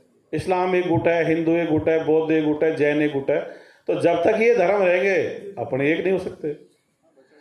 तो ये मानव निर्मित चीजें हैं। जाति धर्म बनाए किसने? मैनमेड है। तो इसलिए धर्म जब तक रहेंगे एक नहीं हो सकते। तो अपनों को सबको एक करने के लिए धर्मों को खत्म करना होगा। और क्या नुकसान है? अंधविश्वासों के स्रोत भी ये परंपरागत धर्म और उनके ग्रंथ हैं। अपनी सोच को सीमित रखे हुए हैं, अपन को दायरे में बांध रखा है। जैसे मान लो किसी को कमरे में बंद कर दिया जाए, या मान लो गेट को लगा दिया तो ऑडिटोरियम बंद कर दिया जाए, या कुएं में बंद कर उतार दिया जाए, या कम इस तरह से। अब कैसे अपनी सोच इससे सीमित हो रही है वो मैं थोड़ा उदाहरण से बता देता हूँ। जैसे बहुत सारे नए हैं इसलिए उनसे पूछ लेता हूँ, भाई आदमी का शरीर कितने तत्वों से मिलकर बना है? 5 कौन कौन से? कौन कौन से? मिट्टी, हवा, पानी, मिट्टी। बैठो। अच्छा, देखिए अपन सब विज्ञान के विद्यार्थी हैं। तत्व कौन कौन से हैं? हीलियम नहीं, hydrogen, helium, lithium, boron, carbon, nitrogen, oxygen, ये तत्व हैं। पानी तत्व है कि यौगिक है? हवा तत्व है कि मिश्रण है? मिश्रण है। नाइट्रोजन, ऑक्सीजन, कार्बन डाइऑक्साइड का मिश्रण है। अग्नि है जो ऊर्जा है, तत्व है, ऊष्मा ऊर्जा है। लेकिन पढ़े लिखे सबने अपने विज्ञान पढ़ा है, लेकिन विज्ञान की तरफ अपना ध्यान नहीं गया, अपना वो धर्म ग्रंथ में जाके जुड़ गया एंटीना। तो धार्मिक आदमी क्या है कि वर्तमान की पढ़ाई को नहीं जोड़ करके वहां जुड़ता है। तो ये मतलब इनसे अपनी सोच कैद हो रखी है। जैसे मुसलमान होंगे उनकी सोच का दायरा कुरान बन गया, कुरान से बाहर नहीं सोच सकते। हिंदू होंगे तो हिंदू ग्रंथ हो गए, रामायण महाभारत गीता वेद वगैरह। अगर क्रिश्चियन होंगे तो बाइबल के बाहर नहीं सोचेंगे। अगर बौद्ध होंगे तो त्रिपिटक या बुद्ध के बाहर नहीं सोचेंगे। मतलब दायरे में बन जाता है इसमें, उसके बाहर नहीं सोच पाता। जो एक्स्ट्रा ज्ञान आया ना उसको स्वीकार नहीं करता है धर्म वाले। वो तो कहता है हमारा ग्रंथ में लिख दिया ना वही सही है, उसके बाद तो ज्ञान आना नहीं चाहिए था। तो एक तरह से मतलब ये अपनी सोच को बांध देते हैं, अनलिमिटेड नहीं सोचने देते अपन को। अंधविश्वासों के स्रोत कैसे हैं? जैसे अपने पहले बहुत सारे पढ़ते साहब, बिजली गिरती है धरती पे तो कहते हैं कंस के वंश पे गिरती है, जबकि ये तो विद्युत की घटना है। इसी तरह से धरती है जो पहले कहते थे साहब गाय के सींग पे, शेषनाग पे, जबकि ऐसा पता लगा भाई ऐसा कुछ नहीं है, तो गुरुत्वाकर्षण बल से घूम रही है। अब आपको बाइबल का और कुरान का अंधविश्वास बताता हूँ। आपने क्या, लोग जिज्ञासु नहीं है तो उसको कम पढ़ते हैं, दूसरे के बारे में जानने के लिए प्रयास नहीं करते है क्या इसमें। तो बाइबल में लिख रखा है, कुरान ने मान रखा कि भाई गॉड ने या अल्लाह ने सृष्टि की रचना 6 दिन में करी थी और 7वें दिन आराम किया था। कि पहले दिन तो पृथ्वी बनाई, दूसरे दिन प्रकाश फैलाया, तीसरे दिन सूर्य चंद्रमा तारे बनाए, चौथे दिन पहाड़ बिछा दिए, 5वें दिन चौपाई जानवर फैला दिए, 6ठे दिन कुछ काम किया और 7वें दिन गॉड ने अल्लाह ने आराम किया। आप देखिए इसमें अंधविश्वास कि साहब सूर्य चंद्रमा तीसरे दिन आए तो पहला दिन और दूसरा दिन कैसे गिना होगा? तो क्या बोलते हैं, अरे भाई सवाल मत किया करो, हमारी तो आस्था ही खराब हो जाती है तो इसको ऐसे कैसे मान लिया करो। दूसरा सवाल, प्रकाश तीसरे दिन, सूर्य चंद्रमा तीसरे दिन आए, प्रकाश दूसरे दिन आ गया, बिना सूर्य चंद्रमा के प्रकाश आ सकता है? प्रकाश को सूर्य से धरती तक पहुंचने में 8 मिनट और 20 सेकंड लगते हैं, चंद्रमा से परावर्तित होकर आने में 3 मिनट और कुछ सेकंड लगते हैं, और वहां तो तीसरे दिन तो सूर्य चंद्रमा आए, दूसरे दिन प्रकाश आ गया। तो ऐसे झूठ लिख दिया। और क्या लिख दिया, धरती चौकोर है, जबकि धरती कैसी है? चौकोर। क्यों लिखा उन्होंने? क्योंकि उस समय उनको पुरानी दुनिया के 3 महाद्वीपों का ही पता था। पुरानी दुनिया के 3 महाद्वीप कौन कौन से हैं? एशिया, यूरोप और अफ्रीका। और 4 जो नई दुनिया के महाद्वीप हैं, इनकी खोज सबसे पहले कौन से महाद्वीप की खोज हुई थी? अमेरिका की। कोलंबस ने करी थी 1492 ईस्वी में। तो 1492 ईस्वी से पहले धरती के 4 महाद्वीपों का पता। अब देखिए, जिनको धरती का पूरा ज्ञान नहीं है और क्या कहते हैं स्वर्ग में ये चीज है, नरक में ये चीज है, अरे धरती का तो पूरा बता देते। और क्या बोला उन्होंने, साहब ये सूर्य वगैरह सब धरती के चक्कर लगाते हैं। बाद में इसको कोपरनिक्स ने कहा, फिर गैलीलियो ने कहा, लियोनार्डो ब्रूनो ने कहा कि भाई ये तो नहीं, सूर्य बड़ा है, उसका गुरुत्वाकर्षण बल ज्यादा है, मास ज्यादा है, इसलिए उसके चक्कर लगाते हैं। कोई ऐसे ही किसी के चक्कर नहीं लगाता। जब उसमें ज्यादा भार होता है उसके छोटे भार वाला चक्कर लगाता है। तो इसलिए ये सारी झूठी बातें आपने सबने करीब बहुतों ने पढ़ लिया होगा। सन 1600 ईस्वी में पोप ने लियोनार्डो ब्रूनो को जलवा दिया था। इटली का जो था उसको सन 1600 ईस्वी में जलवा दिया था। और गैलीलियो को भी सजा दे दी थी कि भाई तू तो ये बाइबल के खिलाफ बोल गया, और उसने फिर माफ़ी मांग ली थी पोप से, तब भी वो नहीं माना और उसको जेल में बंद कर दिया। और फिर वो उसका स्वास्थ्य खराब हुआ तो जेल में से उसको घर में जेल कर दी, और 1643 ईस्वी में घर में जेल में मर गया। उसके बाद पोप की संस्था ने शायद मेरे हिसाब से 1992 में जाकर माफ़ी मांगी थी कि हमने गैलीलियो को गलत सजा दी थी। तो धर्म ग्रंथों ने क्या कर दिया, सोच को बांध देते हैं और खुद बांधते ही नहीं है, दूसरा सोचता है उसके भी क्या कहते हैं, तू भी मत सोचा कर। असली समस्या तो खुद की सोचने में नहीं है, कोई दूसरा बाहर सोचता जा रहे तो मेरी तो आस्था ही खराब हो जाती, तो सोचता क्यों ऐसे? तो धर्म ग्रंथ वाले जो धार्मिक लोग हैं क्या दूसरे को सोचने से और रोकते हैं, खुद नहीं सोचे वहां तक तो फिर भी चल जाती है, लेकिन दूसरे को भी कहते हैं मेरी भावना गड़बड़ हो जाती है, तू भी मत सोचा कर। तो ऐसे धर्म ग्रंथ मतलब आपको सोचने से रोकते हैं। अब ये धर्म या धार्मिक दृष्टिकोण किससे आता है? परवरिश से आता है, ऑटोमेटिक नहीं आता। जैसे डॉक्टर साहब हैं, आपने मान लीजिए बड़ा सा हॉस्पिटल हो, जैसे मान लीजिए सांगानेरी गेट पे मतलब जनाना हॉस्पिटल काफी बड़ा है, इसे मान लीजिए 2 डिलीवरी हो, एक मुसलमान के बच्चा हो और एक हिंदू के बच्चा हो। और जब बच्चे होते हैं छोटे छोटे होते हैं, कोई पहचान भी नहीं होती, और उनमें अगर बच्चा अदल बदल हो जाए और हिंदू वाला बच्चा बदल के मुसलमान के चला जाए तो बड़ा हो कैसे व्यवहार करेगा? वो मुसलमान जैसा करेगा। और मुसलमान का बच्चा हिंदू का अगर बड़ा हो कैसे व्यवहार करेगा? कुल मिला के कहने का ये मतलब है कि धार्मिक दृष्टिकोण परवरिश से आता है, ऑटोमेटिक नहीं आता। अपने छोटे बच्चे होते हैं, सब ने या तो किसी के बच्चे हैं या पोते हैं, सब देखते हैं, वो बच्चा हर चीज का अपन से पूछता है, ये क्या है, ये क्या है, ये क्या, सारी बात पूछता है। अपन नहीं जानते तो अपन क्या कहते हैं, तो भगवान की माया, तू इसके ढोक दे दे, तू ये मांग ले, बस उससे चालू हो जाता। तो इससे नुकसान होता है, मतलब उसका धार्मिक दृष्टिकोण बनता है, बच्चा नहीं पैदा होता हुआ बच्चा बाद में वैज्ञानिक दृष्टिकोण का ही होता है। इसलिए अपनी विचारधारा ये भी कहती है अगर ये धार्मिक शिक्षा बंद होनी चाहिए, सामान्य स्कूली शिक्षा ही पर्याप्त है। धार्मिक शिक्षा से व्यक्ति क्या, बच्चा छोटे से प्रेजुडिस हो जाता है। और क्या उसमें है, क्योंकि छोटा बच्चा अपने पर आश्रित होता है, उसका खुद का इच्छा नहीं है कि मैं इसको पढ़ूँ, अपने घर वाले जिस स्कूल में जिस संस्था में डाल देंगे वही पढ़ना पड़ता है। तो अपन ये कहते हैं अगर किसी को धर्म की किताब पढ़नी हो तो कॉलेज स्तर पर पढ़ाई जानी चाहिए, लेकिन ये मदरसा शिक्षा या गुरुकुल शिक्षा या कहीं भी अगर मान लीजिए इस तरह की शिक्षा दी जा रही है उसकी जरूरत नहीं है, वो नुकसानदायक रहती है, बच्चे का उससे विकास नहीं होता। इवन इफ अपन ये भी कहते हैं स्कूलों में जो प्रार्थना का सिस्टम है ये भी बंद होना चाहिए, इससे भी बच्चे धार्मिक दृष्टिकोण के बनते हैं और डरपोक कमजोर बन जाते हैं। इसी तरह से ये विचार, ये धर्म में धार्मिक दृष्टिकोण वैज्ञानिक दृष्टिकोण और क्या फर्क है, एक आदमी रास्ते में चल रहा है और एक आदमी एक जगह खड़ा है। जो रास्ते में आदमी चल रहा है उसको नई नई चीजें दिखेंगे, जो एक जगह खड़ा है उसको एक बार में जो चीज दिखेंगे वही दिखेंगे। तो गीता कुरान बाइबल में 1000 साल पहले वही बात थी, आज वही बात है, 1000 साल बाद भी विज्ञान 20-30 साल पहले कुछ था, आज कुछ है, 20-30 साल बाद में और नई चीज आएगी। अगर ये दुनिया 3-4 हजार साल से जैसे समझदार हुई है उसके बाद धर्म पे आ गई, ये ईश्वरवाद पे आ गई। अगर ये ईश्वरवाद पे ना आकर के अगर विज्ञानवाद पे होती तो ये मोबाइल 2000 साल पहले ही देता। पर ये धर्मवाद में क्या कह दिया भाई, सारा कुछ ईश्वर अल्लाह गॉड ने कर दिया और ये किताब फलाना आदमी लिख गया, तुम इसको रिपीट कर लिया करो और खुद का दिमाग मत लगाया करो। तो ये धर्मों ने क्या खुद का दिमाग से सोचने से भी बैन कर दिया कि तुम मत सोचा करो, वो फलाना आदमी सोच गया। इसी तरह से ये विचारधारा कहते धर्म गुरुओं की भी जरूरत नहीं है। जब अपने धर्मों की जरूरत नहीं है तो धर्म गुरुओं की जरूरत क्या पड़ रही है। धर्म गुरु क्या कहते हैं भाई, सबसे ऊपर तो गुरुजी है, दूसरे नंबर पे ईश्वर है, माँ बाप को तीसरे नंबर पर धकेल दिया। अपन कहते हैं भाई धर्म गुरु की जरूरत नहीं है, ईश्वर होता नहीं है, माँ बाप ही फर्स्ट है। अब आप पे 3-3 बार लग दिए जाएंगे तो उस सारे काम को ढंग से कर लोगे क्या।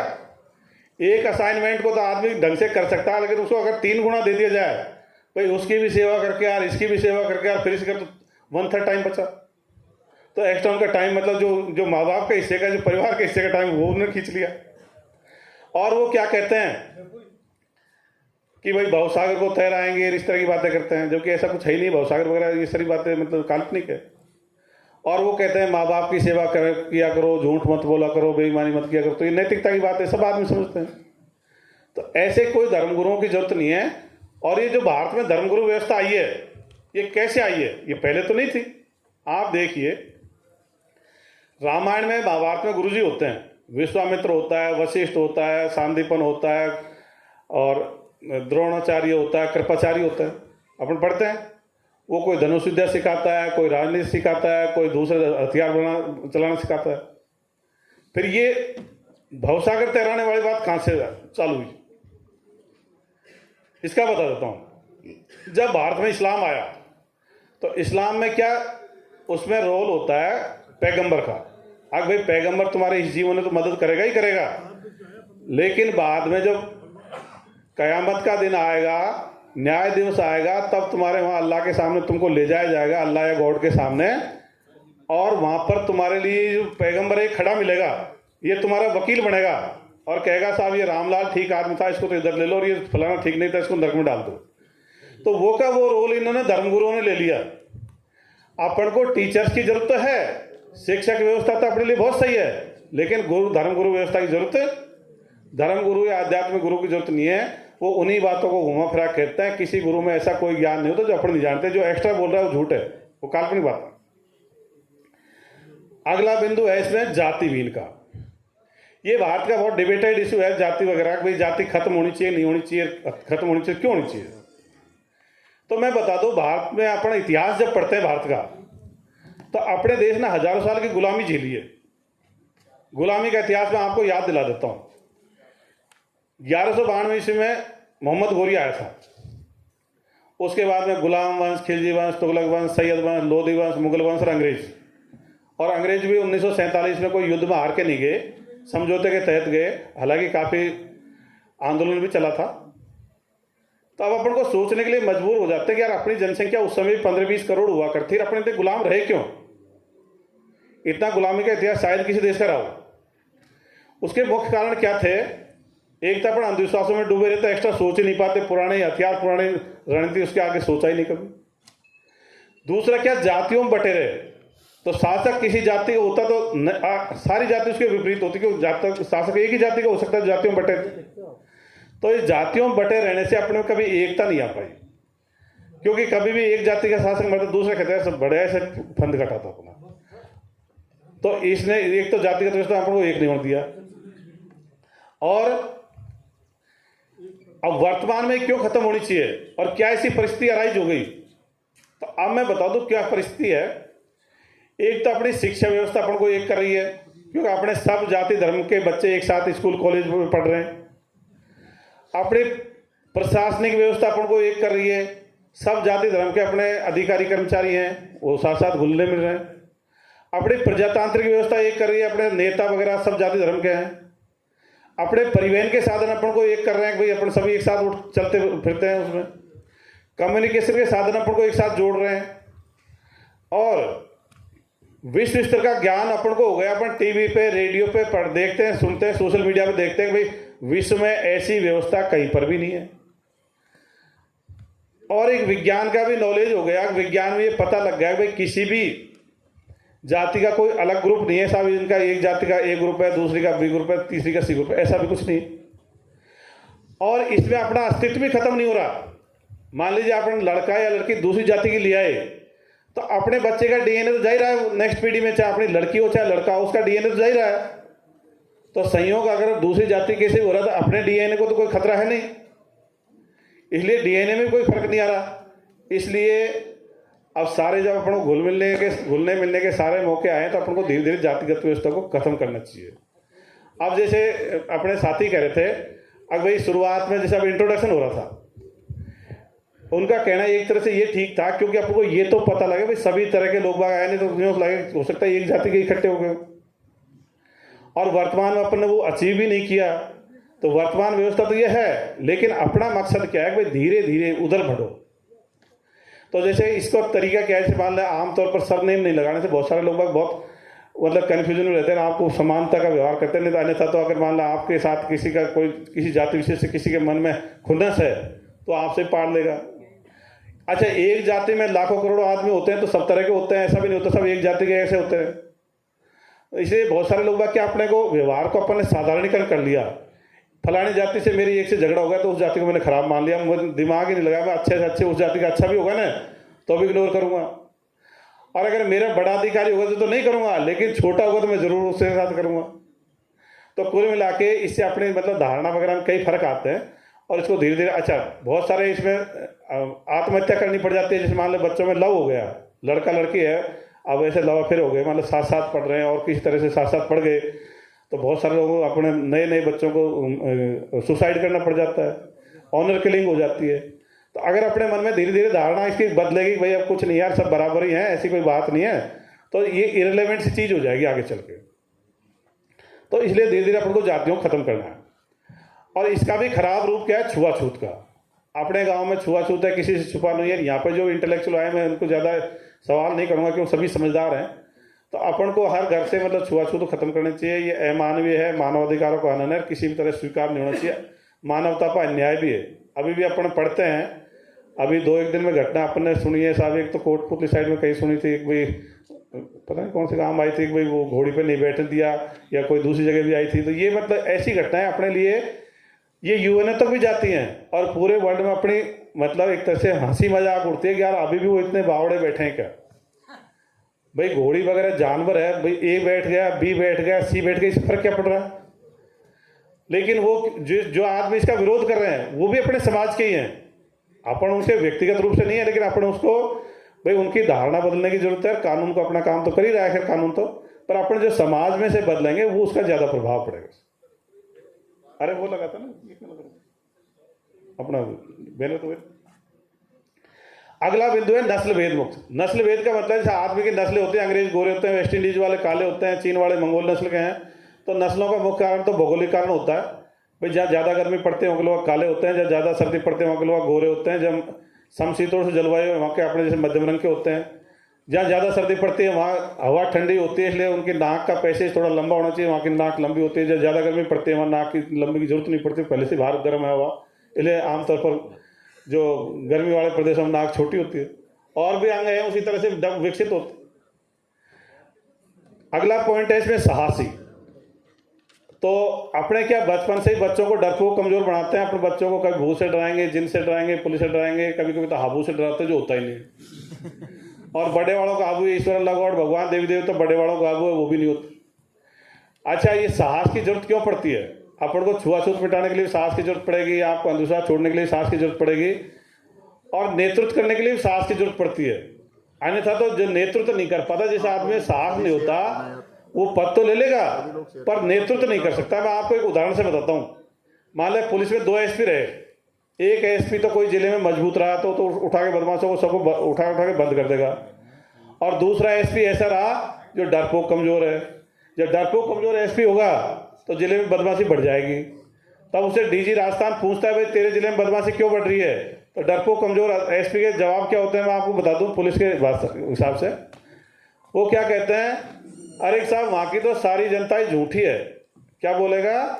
सारी जनता ही झूठी है। तो डीजी सोचता है कि दूसरी जनता लाके बसाऊं तेरे चक्कर में। या क्या बोलेगा कि साहब वहाँ तो नेतागिरी बहुत है। तो क्या सब नेताओं से कहते भाई खाली कर जाओ, इसको एसएससी करनी है तुम्हारे जिले में, साल 2 साल के लिए तुम बाहर चल जाओ। या क्या बोलेगा, अरे साहब वहाँ तो स्टाफ ही कंडम है, तो क्या दूसरा भर्ती करे तेरे चक्कर में? और वो बदमाशों के पीछे कोई थानेदार पीछा करेगा तो क्या कहेगा, अरे तुम कुछ मत किया करो, मेरी नौकरी खराब हो जाएगी। उसके दिमाग क्या चलता रहता है, ये बदमाश तो फलाना एमएलए के नज़दीक है, क्या पता मुझे हटवा देगा। तो वो न तो खुद कुछ करेगा, नीचे वालों को भी कुछ नहीं करने देगा। जो सबसे बड़ा जो फर्क आता है, एक जिले में मतलब 1000 पुलिस वाले हैं, वो हजारों का मनोबल और गिरा देता है। खुद का मनोबल तो कमजोर है ही है, हजारों को भी 2-4 घटनाओं में यहाँ ये मत करो वो मत करो तो सारे वो बात फैल जाती है, अरे साहब इस तरह का कुछ मत किया करो, तुम तो अपनी अपनी नौकरी पका लो। तो नेतृत्व करने के लिए भी साहस की जरूरत पड़ती है। अपन को कोई धंधा बिजनेस खोलने के लिए भी साहस की जरूरत पड़ती है। तो आपस में भी कभी कोई बात हो तो अपन को आपस में हौसला बढ़ाना चाहिए, अपने छोटे बच्चों का भी हौसला बढ़ाना चाहिए। अपने देश में साहस की बहुत ज़्यादा कमी है। अपन बहुत मतलब अपनी परवरिश उस ढंग से होती है, डर को कमजोर हो जाती है।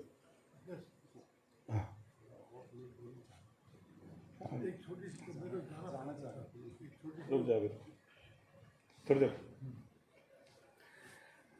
अगला पॉइंट है शिक्षित का।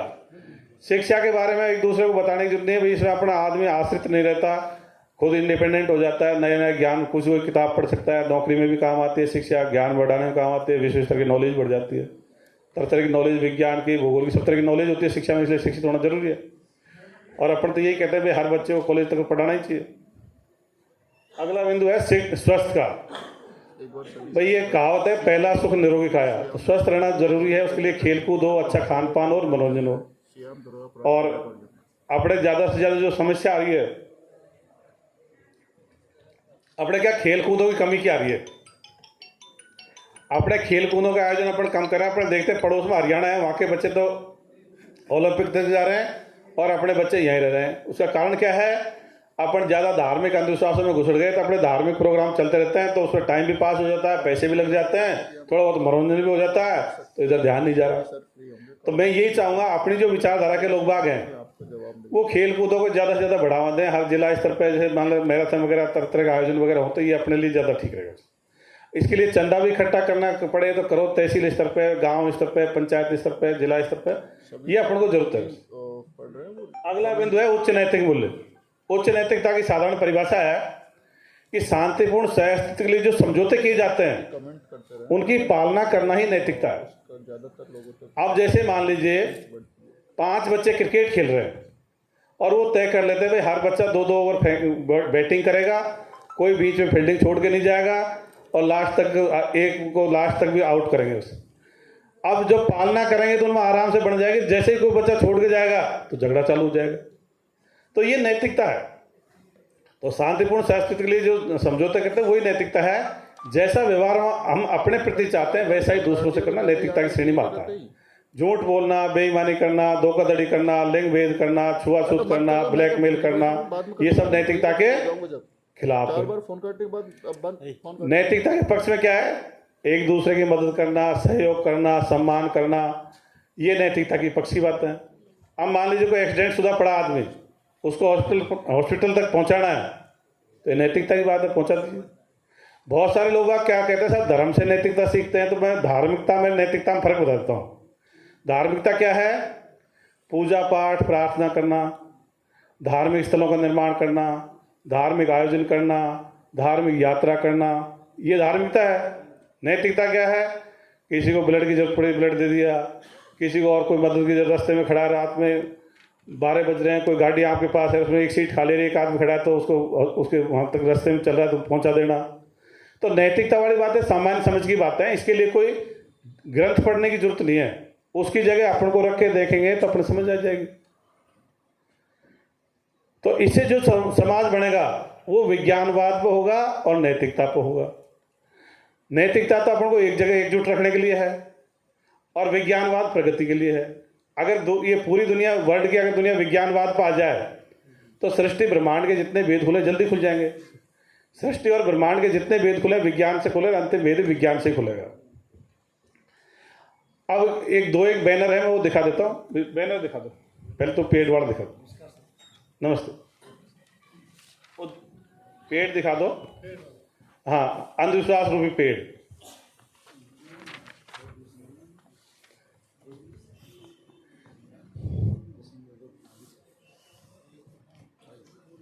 ये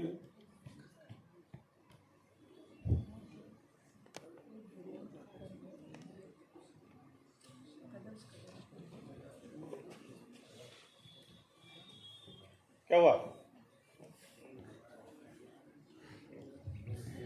ये पेड़ों से अपन ने तुलना करी है। मतलब पेड़ होता है, जैसे पेड़ के 4 भाग होते हैं, जड़, तना, टहनियाँ, पत्तियां। उनको अपन को अंधविश्वास की क्या तो जड़ है, क्या उसका तना है, क्या उसके टहनी पत्ती, उससे तुलना करिए।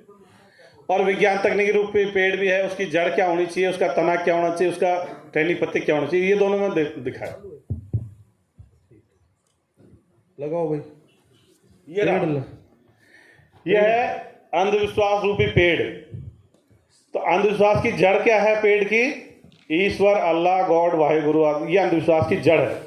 जैसे ईश्वर को माना, सब चीज का कर्ता धर्ता वो बन गया, आत्मा निकल के फिर उसमें जाएगी, वो सब कुछ कंट्रोल करने लग जाता, तो ये जड़ है। जैसे अपन ने ईश्वर को खत्म किया, जड़ को, आत्मा का चक्कर खत्म हो जाएगा, सारी चीज खत्म हो जाती है, आगे चीज बढ़ती नहीं है। तो जड़ तो है ईश्वर, अल्लाह, गॉड। तना क्या है इसका? धर्म या पंथ। धर्म क्या? हिंदू, मुस्लिम, सिख, ईसाई, जैन, ये धर्म हो गए। पंथ क्या हो गया? जैसे कबीर पंथ, राधा स्वामी, ये धर्म पंथ हो गए। तो ये तना हो गया। अब इसकी टहनियां, पत्तियां क्या हैं? अरे यार बीच में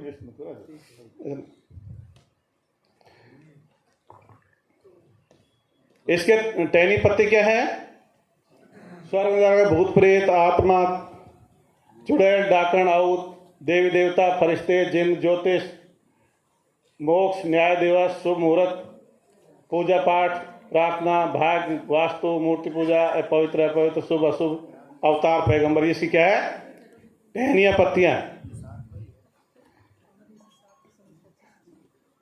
तो अगर किसी पेड़ को नष्ट करना हो तो कहां से नष्ट होता है? जड़ से। तो जब तक ईश्वरवादी दृष्टिकोण रहेगा, अपना वैज्ञानिक दृष्टिकोण नहीं बनता। जब ये जड़ को देके बैठेंगे फिर बैठेगा नहीं। दूसरा पेड़ बताइए। अल्लाह तो खत्म नहीं हो रहा सर। देखो, ट्रांजिशनल पीरियड है, आपकी बात तो सारी सही है। अल्लाह तो कट्टरवादिता में बढ़ रहे हैं। ऐसा है, इसका मैं बता दूंगा क्या इसका नुकसान क्या हो रहा है, इसका बता दूंगा। मैं आप बोलो, थोड़ा धैर्य सुन लो। विज्ञान तकनीक, हाँ, ये पेड़, सबका जवाब इसमें है। यह है विज्ञान तकनीकी रूपी पेड़। अरे नीचे सही करो ना इसको, इतना बड़ा देखिए, छोटा करो, इसको छोटा करो, थोड़ा साइज छोटे करो। इसकी जड़ पे क्या लिख रखा है? वैज्ञानिक दृष्टिकोण। इसके तने पे क्या लिख रखा है? वैज्ञानिक खोज, बहुत सारी खोजें। इसके टहनियां, पत्ते क्या हैं? ये कंप्यूटर होगा, मोबाइल होगा, जितने भी सारे या विज्ञान की जितनी सारी बातें हैं वो इसकी टहनियां, पत्तियां हो गई। तो यह विज्ञान तकनीकी रूप पेड़। अपने क्या है? जड़ तो वो वाली लेके बैठे, जड़ तना तो दूसरा वाला है, और अपन क्या चाहते हैं? टहनियां, पत्तियां ये वाली खिल जाए, तो ये खिलेगी नहीं। ठीक है। अब अपने साथी ने कहा, मैं आपको बताता हूँ कि साहब इसका क्या है। तो मुसलमानों के कितने देश, जैसे आपने कहते था वो अल्लाहवादी या ईश्वरवादी हैं, मुसलमानों के कितने देश हैं वर्ल्ड में? 56-57 देश है। 56-57 कम ज़्यादा जनसंख्या और में, और लगभग 2 अरब की जनसंख्या है, और 20-30 देशों में तेल निकलता है, मतलब पेट्रोलियम निकलता है, अच्छे पैसे वाले हैं, लेकिन विज्ञान तकनीकी में उनका शून्य योगदान है। तो कोई देश या व्यक्ति अगर अंधविश्वास में डूबा रहेगा तो डूबा रहे, वो पिछड़ जाएगा। आपको पता है हथियारों का सबसे बड़ा आयातक देश कौन सा है वर्ल्ड में? आयातक देश सबसे बड़ा अभी सऊदी अरब हो गया, पहले भारत हुआ करता था। तो भारत और सऊदी अरब टक्कर ले रहे हैं। तो इसलिए कोई बात, ये विज्ञान तकनीक तो आप कह रहे हो ना साहब ये मिटेगा नहीं, तो पिछड़ जाएगा। अपन को जैसे भारत देश है, अपन को टक्कर तो लेनी चाहिए थी रूस से, चीन से, अमेरिका से, जर्मनी से, जापान से, इंग्लैंड से, और टक्कर किससे ले रहे हैं? सऊदी अरब से, पाकिस्तान से, बांग्लादेश से, अफगानिस्तान से। तो इसलिए पिछड़ जाएंगे। आप देखिए इसके सबके जवाब। भाई अपनी जनसंख्या कितनी है भारत की? 135 करोड़। मतलब कितने दिमाग हो गए? 135 करोड़। फ्रांस की जनसंख्या कितनी है? 6.5 करोड़। रूस की 14 करोड़। दक्षिण कोरिया की 5 करोड़। इजराइल की 90 लाख। हमारे देश में बेरोजगारी क्यों बढ़ रही है? क्योंकि हमारे रोजगार तो बाहर जा रहे हैं, हमारे दिमाग नहीं चल रहे। हमारे 135 करोड़ दिमाग है, वो चल नहीं रहे। हमारा कैसे रोजगार बाहर जा रहे हैं? हमारे लिए राफेल विमान कौन बना रहा है? एक राफेल की कीमत 1600 करोड़ रुपए की है। तो 40 राफेल विमान का सौदा किया है, वो 59,000 करोड़ का। 59,000 करोड़ का रोजगार कहाँ चला गया? फ्रांस में चला गया। चार्ज में लगा ना 68,000। मतलब अपने लिए 5 डिफेंस मिसाइल सिस्टम ने रूस ने बनाई है, S-400। तो लगभग 6 खरब का रोजगार कहाँ चला गया? रूस में चला गया। हमारे लिए 4500 करोड़ रुपए की भारी तोप बनाई है दक्षिण कोरिया ने, 100 K9। तो रोजगार कहाँ चला गया? दक्षिण कोरिया चला गया। 5000 करोड़ की हल्की तोपें अपन को दी है अमेरिका ने, तो रोजगार कहाँ चला गया? अमेरिका चला गया। हमारे लिए ड्रोन वगैरह कौन बना रहा है? ड्रोन बना रहा है हमारे लिए इजराइल। तो रोजगार कहाँ चला गया? इजराइल चला गया। हमारे लिए इलेक्ट्रॉनिक आइटम चीन बना रहा था, रोजगार कहाँ चला गया? चीन में चला गया। तो इससे फायदा क्या हुआ? जो जितना धार्मिक देश है वो पिछड़ रहा है विज्ञान तकनीकी में। हमारे 134 करोड़ 135 करोड़ दिमाग नहीं काम कर रहे। अब कई आपसे क्या कहते हैं लोग, क्यों भाई हम पिछड़ रहे हैं विज्ञान तकनीकी में? तो क्या बोलेंगे कि साहब हमारी शिक्षा व्यवस्था खराब है। लेकिन ऐसा नहीं है। मैं आपको बता दूं, अपनी शिक्षा व्यवस्था विश्व स्तर की है। जो चीजें रूस, चीन, अमेरिका में पढ़ाई जा रही है वही हमारे बच्चों को पढ़ाई जा रही है। इसको आप ऐसे परख सकते हो। जैसे अपने यहाँ कोई 12th में बच्चा है बायोलॉजी साइंस में, और उसका नीट में सिलेक्शन नहीं हुआ, तो वो बच्चा जाके रूस में, चीन में, यूक्रेन में जाके MBBS कर रहा है नहीं कर रहा? अगर शिक्षा का सिलेबस या पाठ्यक्रम एक नहीं होता तो पढ़ सकता था क्या? तो शिक्षा व्यवस्था तो पूरे वर्ल्ड में एक ही है विज्ञान की। मैंने MNIT में गया था 4 साल पहले। तो लगा देने यार, तो क्या दिमाग खराब कर रहा है? 4 में लगा था, लगा दिया। ठीक है, थोड़ी देर लगा रहने दो, हो जाएगा। तो लगा रहने देने यार। तो मैं MNIT में गया था 4 साल पहले। तो वहाँ सऊदी अरब के 5-6 बच्चे थे। तो अगर वो बच्चे पहले पढ़ के बराबर का सिलेबस नहीं आता तो यहाँ MNIT में पढ़ सकते थे क्या इलेक्ट्रॉनिक्स में? तो आपको बता दो, विज्ञान का सिलेबस पूरे वर्ल्ड में एक ही है। करीब करीब वही किताबें चलती हैं, और कॉमर्स का सिलेबस भी एक ही है। आर्ट्स वाले में थोड़ा फर्क है। जैसे भारत में भूगोल पढ़ाएंगे तो कैसे पढ़ाएंगे? भारत का भूगोल और विश्व का भूगोल, भूगोल के सिद्धांत पढ़ाएंगे। अगर रूस से पढ़ाएंगे तो कैसे पढ़ाएंगे? रूस का भूगोल, भूगोल के सिद्धांत, विश्व का भूगोल। इतिहास पढ़ाएंगे तो चीन में कैसे पढ़ाएंगे? चीन का इतिहास और विश्व का इतिहास। पॉलिटिकल सिस्टम भी ऐसे ही पढ़ाते हैं, भारत का पॉलिटिकल सिस्टम और विश्व के दूसरे देशों का। तो शिक्षा व्यवस्था अपने विश्व स्तर की है और पूरे वर्ल्ड में लगभग एक है। पर कारण क्या है कि अपना जो दृष्टिकोण, ईश्वरवादी दृष्टिकोण या धार्मिक दृष्टिकोण हो गया, उससे अपने दिमाग नहीं चल रहे। जिन देशों में भी धार्मिक दृष्टिकोण के खुद के दिमाग नहीं चल रहे। तो ये भारत ही नहीं, जो देश इस्लामिक कंट्री जो कहाँ के बढ़ रहे हैं। सर धार्मिक दृष्टिकोण बिल्कुल आपकी बात से मैं सहमत हूँ, लेकिन हमारे यहाँ जो परिस्थिति है हमारे देश के अंदर वो परिस्थितियाँ डिफरेंट है। डिफरेंट क्या है, हम यहाँ एकल धर्म वाले कैंडिडेट नहीं है कि हमारे पास अब एक धर्म है, अब उसमें सिर्फ मानवतावादी सब चीज़ें चल जाएंगी। लेकिन एक तरफ कट्टरता का पाठ दिन में 5-5 बार पढ़ाया जाए जिस नस्ल को, और दूसरी नस्ल, अरे बैठो यार, आप प्रेजुडिस ज़्यादा हो गए, सुनो, हम हमारे बच्चों को ये कहें अब बैठ जाओ, हम मंदिर में नहीं जाएं और ये करें, हम उसको दूर करें। ऐसा है, देखो बैठो, ये अपने सब समझ रहे हैं, लेकिन इसका फायदा क्या है कि हम भी ये मंदिर बना क्या हासिल कर लेंगे। उस नस्ल से हमारी नस्ल कैसे सामना करेगी ये बताओ सर। तो मंदिर बनने से पहली बात तो नस्ल नहीं है, धर्म है। नस्ल नहीं है, धर्म है। अरे सुनो भाई, ये अरे सुनो भाई, मैं जवाब दूंगा सबका। अरे यार आप लोग क्यों डिस्कस कर रहे हो बिना काम। अरे सुनो भाई भैया, हेलो, बीच में कोई नहीं बोलेगा। अरे यार जब बात वो सर से कर रहे तो आप बीच में क्यों जवाब दे रहे हो। सर बात दे रहे हैं ना जवाब, आप बीच में क्यों जवाब दे रहे हो। ऐसा है, मैं बताऊं, सुनो भाई, अरे आप उनसे क्यों बहस कर रहे हो। ये नस्ल नहीं है, धर्म की बात हो रही है। आप जो बात कर रहे हैं, एक तो नस्ल सब कम गलत ले रहे हो, धर्म की बात है। ये बात सही भी है, कुछ कट्टर हैं, लेकिन उसका तरीका जीतने का ये, इजराइल ने मान लो जीता कैसे, विज्ञान की तकनीक में जीता। अब मान लीजिए अपने गांव में देख लो, सब 5-7 भाई हैं या 8 भाई हैं, खूब यूनाइटेड है, उनके पास तो डंडे बाटे हैं, और एक अकेला उसके पास रिवॉल्वर है। अब बताओ जीतेगा कौन सा। तो तकनीकी बल पे जीतो ना, आप विज्ञान के बल पे जीतो भाई। अपने जैसे अपने रूस, चीन की जनसंख्या कितनी है, 140 करोड़। चीन में 90% लोग बाग कोई ईश्वर को नहीं मानते, इसलिए चीन आज रूस से आगे बढ़ता जा रहा है। हमको कहाँ टक्कर लेनी है, अपने बहुमत जिधर देश को ले जाएगा, देश तो वहां जाएगा। मान लीजिए 20-25 करोड़ देश को इधर खींचना चाहें, आपकी बात मान लो 100 करोड़ इधर खींचना चाहें, तो देश किधर जाना चाहिए।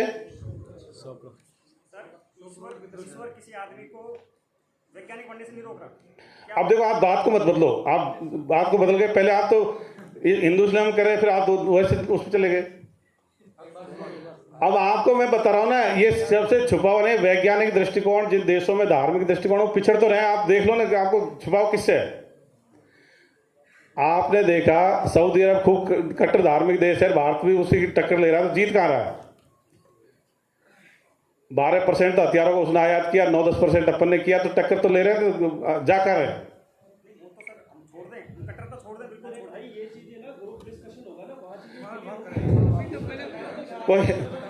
चलो आराम से सुनो, अभी तो कंटिन्यू करना। ऐसा मेरा इसमें एक चीज और बता दूं मैं, आप सब चीजों को खुद सोचना और जवाब आपके पास खुद पे खुद आएंगे।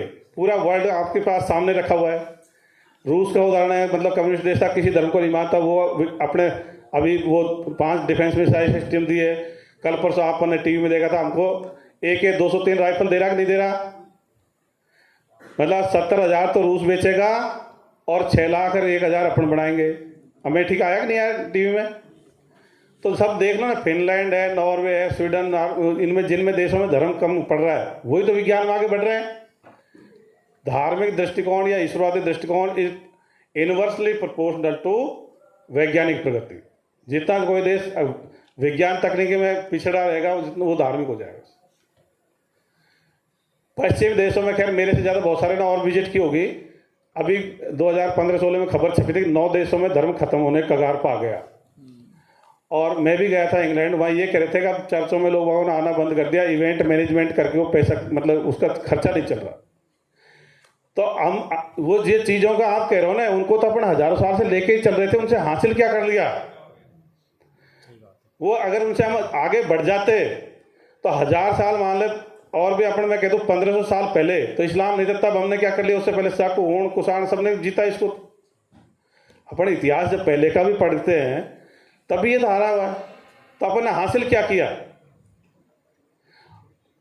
तो कट्टरपंथ को हराने का तरीका विज्ञानवाद ही है। कट्टरपंथ से वो कट्टरपंथी, मैं कट्टरपंथी, तो दोनों जैसे 2 हिरण लड़ते हैं तो बाद में बगेरा के दोनों को पकड़ लेता है, नहीं पकड़ लेता पीछे से तो दूसरा तीसरा आके पकड़ लेगा। यही थोड़ी है वर्ल्ड में।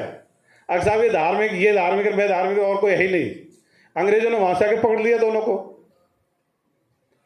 इसलिए पूरे विश्व के बारे में अपन सोचेंगे तो अपन को पता लग जाएगा भाई हमको कहाँ स्टैंड करें, हमको करना क्या चाहिए। हम सिर्फ भारत और इस्लाम और सऊदी अरब तक ही सोचे नहीं, अमेरिका की भी सोचे, चीन की भी सोचे, रूस की भी सोचे, सबके लिए सोचना पड़ेगा।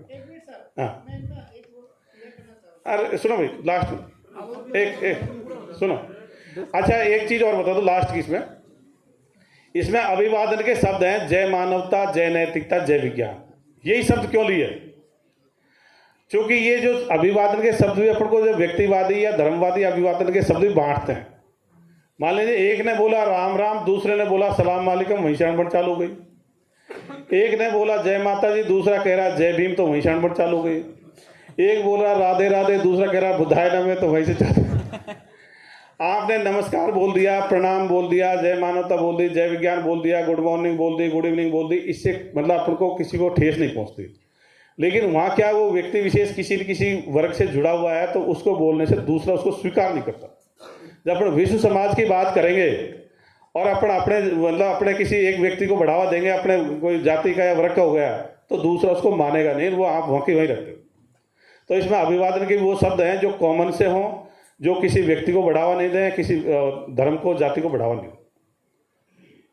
तो चूंकि कोई विचारधारा पूरे विश्व के लिए आती है और इसको जो मान लेता उसके व्यक्ति चाहे कोई मान ले। कई अपने बहुत सारे ये भी कहते हैं साहब परिवार नहीं माना, तो मैं बताऊँ परिवार, देखो परिवार में हर आदमी का अपना अपना वो जीवन है। मान लीजिए इसमें दो बात आती है, आपके परिवार ने मान लिया तो ये क्या गारंटी है सारी दुनिया मान लेगी, और मान ले किसी की पत्नी ने नहीं माना तो क्या उसे झगड़ा टंटा करके क्या, तो उससे तलाक ले लो और किसी आपस में हाथ में कर जाए, उससे क्या फायदा। तो अपनी बातें हैं ये विश्व स्तर की हैं और मुझे पूरा भरोसा है पूरे वर्ल्ड को इस पर आना पड़ेगा। जब पूरा विश्व विज्ञानवाद पाएगा तो कोई खोज सऊदी अरब में हो जाएगी, कोई भारत में हो जाएगी, कोई इंडोनेशिया में हो जाएगी, कोई चीन में हो जाएगी, कोई अर्जेंटीना में हो जाएगी, कोई तंजानिया में हो जाएगी। अन्यथा तो 20-30 देश तो बढ़ा रहे हैं विज्ञान में और सारे उपभोक्ता बने बैठे खरीद के ला रहे हैं, लाते रहो। हमारे बच्चे बेरोजगार क्यों घूम रहे हैं? क्योंकि हमारे रोजगार तो बाहर जा रहे हैं। 59,000 करोड़ का रोजगार फ्रांस में चला गया, 6 खरब का रोजगार रूस में चला गया, अरबों खरबों का रोजगार उसमें चीन में चला जाता है इलेक्ट्रॉनिक आइटम खरीदने में। तो इसलिए हमारे बच्चे तो प्रशासन चलाने के अलावा इनके पास है क्या? तो विज्ञान तकनीकी में नहीं आएंगे तो हमारे बच्चे बेरोजगार घूमेंगे। जब बच्चे बेरोजगार होंगे तो बेईमानी मतलब गरीबी होगी तो फिर उसमें झगड़े टंटे भी ज़्यादा बढ़ेंगे, आर्थिक अपराध बढ़ेंगे, बेईमानी बढ़ेगी। नैतिकता भी आदमी जब भी आप अच्छी लगती है जब उसमें थोड़ा पेट भरने के लिए उसके पास सामान हो, अगर पेट भरने के लिए चोरी करता तो फिर वो जायज़ ही लगती। तो इस तरह की विचारधारा है, मुझे पता है। ये भाषण संसद में होना चाहिए सर।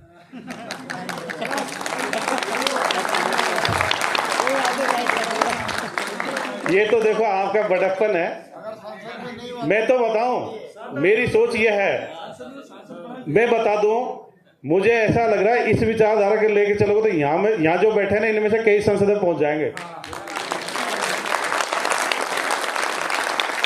क्योंकि इसके प्रति क्रेज बहुत जबरदस्त है। कुछ देखो 10-5% लोग होंगे वो पुरानी चीज को छोड़ने में उनको थोड़ा टाइम लगेगा। मैं उनका बुरा कभी नहीं मानता, लेकिन मुझे पता है मेरे को करीब रोजाना लोग बुलाते हैं साहब यहाँ आओ वहाँ, मुझे टाइम नहीं मिल रहा। तो मैं ये चाह रहा हूँ मेरे जैसे हजारों लाखों आदमी हो जाए ना, तो आप वहीं संभाल लो और अपना मकसद भी यहाँ इकट्ठा होने का है भाई इसको कैसे आगे से आगे बढ़ाया जाए। और लोगों में जबरदस्त क्रेज है क्योंकि इसमें अपन किसी को कुछ नहीं दे रहे। तो इस विचारधारा को लेकर के अपन चलेंगे तो यहाँ जो बैठे हैं इनमें से कई विधानसभा में जाएंगे, कोई पंचायत राज में जाएंगे, कोई संसद में जाएंगे। मुझे पूरा विश्वास है क्यों ये सही चीज़ है, हालांकि नई चीज़ है, लेकिन आगे चल के अगर नहीं आएंगे तो पिछड़े रहेंगे। और पिछड़े हुए थे हजारों साल से अपने खूब गुलामी झेली। जो गुलामी जो किसी ने झेली हो उसको तो बहुत समझना चाहिए कि यार इसका दोबारा ऐसी नौबत नहीं आ जाए। अब मेरे साथी हैं थोड़ा सा ये पहले कविता के लिए कह रहे थे, वेलकम। पहले तो मैं साहब जी के लिए तालियों की